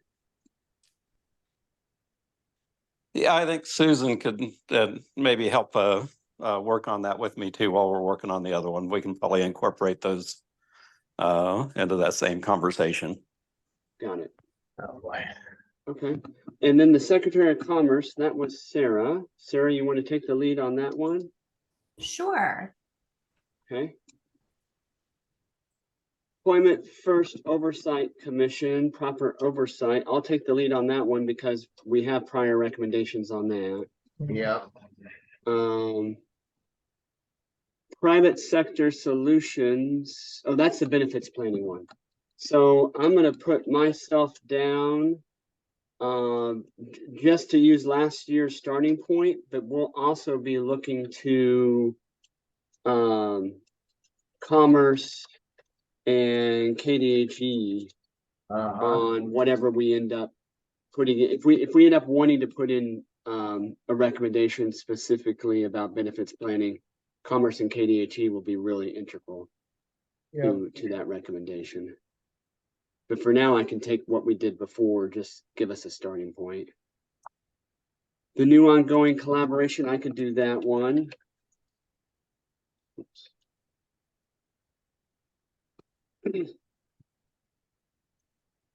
Okay. MOA, collaboration between KSDE and State Board of Education. I think I've already put in here what was in last year's report. That at least gives us something to talk about. And obviously KSDE is going to be critical to that discussion. And so Martha, is there someone other than Liz who we ought to invite to this from Education, I was thinking we could start with Stacy Martin. She took Wendy Coates' place. Yeah, let's see if Stacy can come.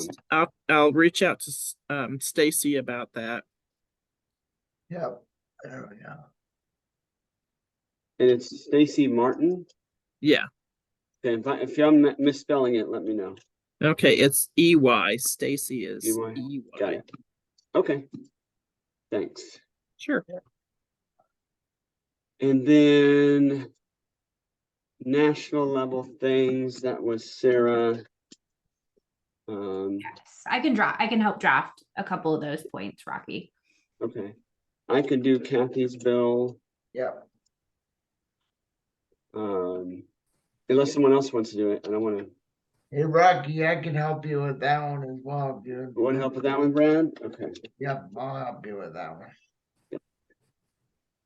Then actively recruiting persons with disabilities for state employment job. The state of Kansas has a model employer. That was one of the liaisons provided that as a idea. Are they still on? That was me, Susan. Susan? Okay. Can you work something up on that? Uh-huh. Okay. And then KDADS has already said they're going to, Mark from KDADS has already said it's going to get us back something on the RFP, what it does, a summary, all of that.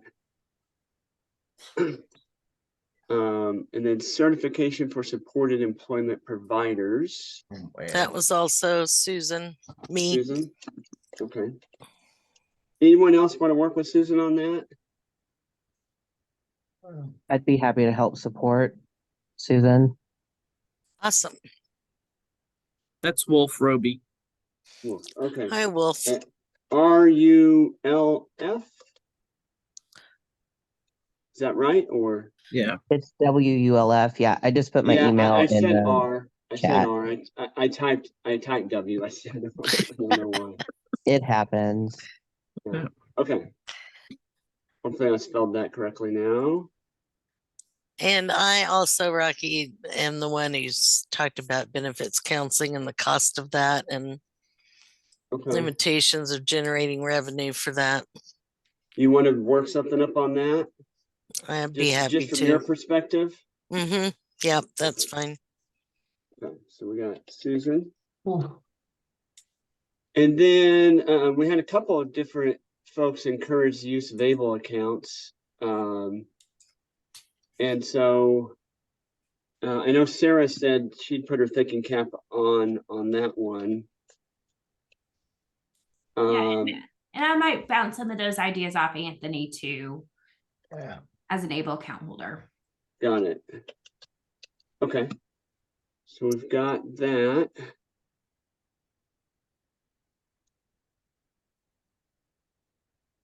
Then we got Phil's comment here about the supported employment rate and the two providers that are implementing it.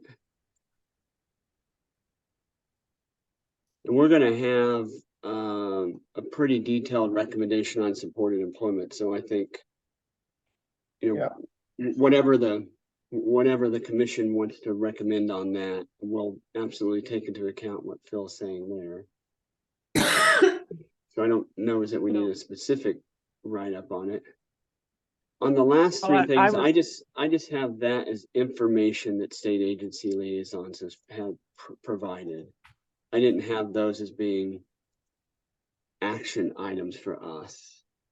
But it's good information, and I memorialized it and wrote it down. Martha, were you trying to say something, or was that someone else? No, Anthony sent a link to the Working Healthy Medicaid buy-in program, and I'm trying to find out if there's any data, but I'm not seeing it. Okay. It was Sheila Rocky that was trying to say something, and I would love to see Phil put together a statement around his recommendation, because I think he has wording that probably comes from experience that some others of us don't have. Okay, sure. Feel free I don't know to. if he's on or not. He is. Okay. Sure. Is he on? You Oh, yeah, bet. there he is. Okay. He is, yeah. Okay. All right. There you go. Okay, so that's everything that we've talked about thus far. We've got a lot of assignments. Anything else we want to talk about in that regard?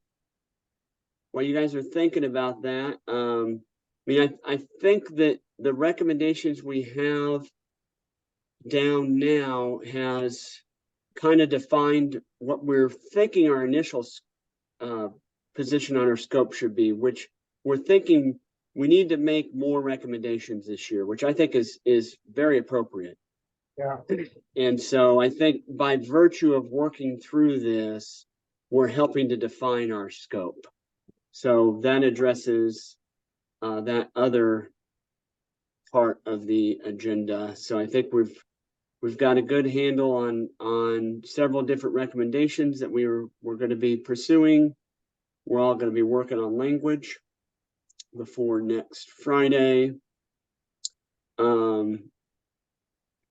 We went through that. That kind of defines the scope. And so, yeah, so now we just need to kind of plan our work and our upcoming meetings. So, Martha, can you remind us when the upcoming meetings are? Yes. So the next one is Friday, December 8th from 3:30 to 5. Okay. And then the rest of them are from 9 to 11. Tuesday, December 12th. Monday, December 18th. And Tuesday, December 19th. Okay. Martha, when did you send that email? I'm not finding it.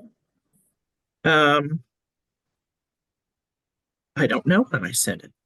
let me go to my sent file and I will forward it to you. It has all of the meeting invitations, except I'll change out the December 19th, because that one should have been 9 to 11. Gotcha. Okay, so we have 4 more meetings, and I feel like we have a great action plan for what we are all to bring back to the December 8th meeting. And all of us be thinking about, if there's something that isn't on this list that should be, bring that to the December 8th meeting. If you're able to bring something that isn't just a concept, but also some language as a commissioner, that hasn't otherwise been memorialized on this, here it is, this document. Please do that. Yeah, so I think we've planned our work. We know when the upcoming meetings are after December 8th. So let's all get stuff prepared for the December 8th meeting. If you can get it done ahead of December 8th, that's even better. If you bring it to December 8th, we'll deal with it and we'll, put it up on the screen so everyone can see it. But if you get it before December 8th, email it to me and Martha, and we'll incorporate it into this document. And by the way, when we're done with this, I'm going to save this and I'm going to send it out so everyone has it. Martha, I'll send it to Martha. Martha will send it to everyone. Yeah, I can do that. Yeah. And I was looking for something, Rocky. Did you say you wanted the folks who got the wording together to send the information to you and me before the meeting? If they could. I mean, you can send it to all the commission. I mean, that's fine. I think at this point we need it to kind of all come through one source so we can put it all in and then bring it back. And typically that's the chair and Martha as our staff.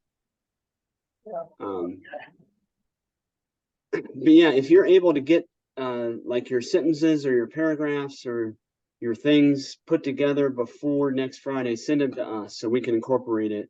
And then that way the next Friday meeting will be even more effective.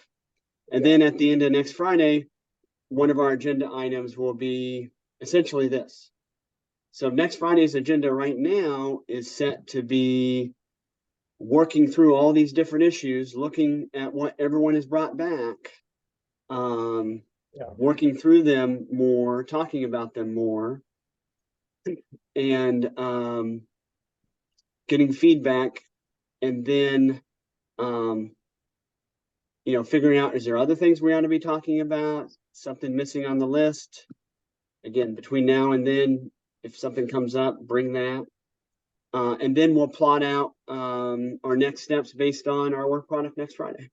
Yep. Is everyone comfortable with that? Yep. Great. Okay. Sounds great. That sounds good. Well, it's been a very successful meeting. Thanks, everyone. Any other questions, comments? Hey, Rocky, this is Brad. Just Yeah, Brad. if you get some time later this week and you want to start working on it, just send me a couple times, would you? And Got we'll it. work together on it. Will do. That sounds good. I will do that, Brad. Sounds good. Thank you. Absolutely. Thanks, Any other- everyone. Thanks, Susan. Any other comments? We good? I think we're good. Yeah, I think we're All good. right. We're good. Have a great weekend. Thanks, Yep. everyone. Meeting Thank is you. adjourned. Bye. Bye, Bye. everyone. Bye.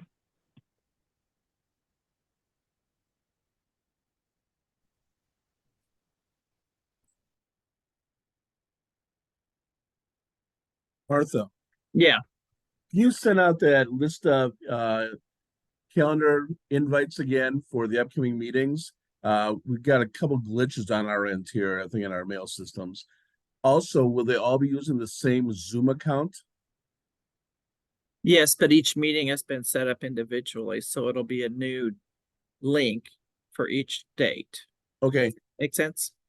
Yes. If you could send that to me again, I'll make sure I pass it on to Mitzi. I don't know. Some things come through, some don't. So I don't know. So I get that. So, okay. Yeah. I All right. will do that now. Okay. Fantastic. Thanks. All right. Thank you. Enjoy your weekend, ma'am. You too. Bye-bye.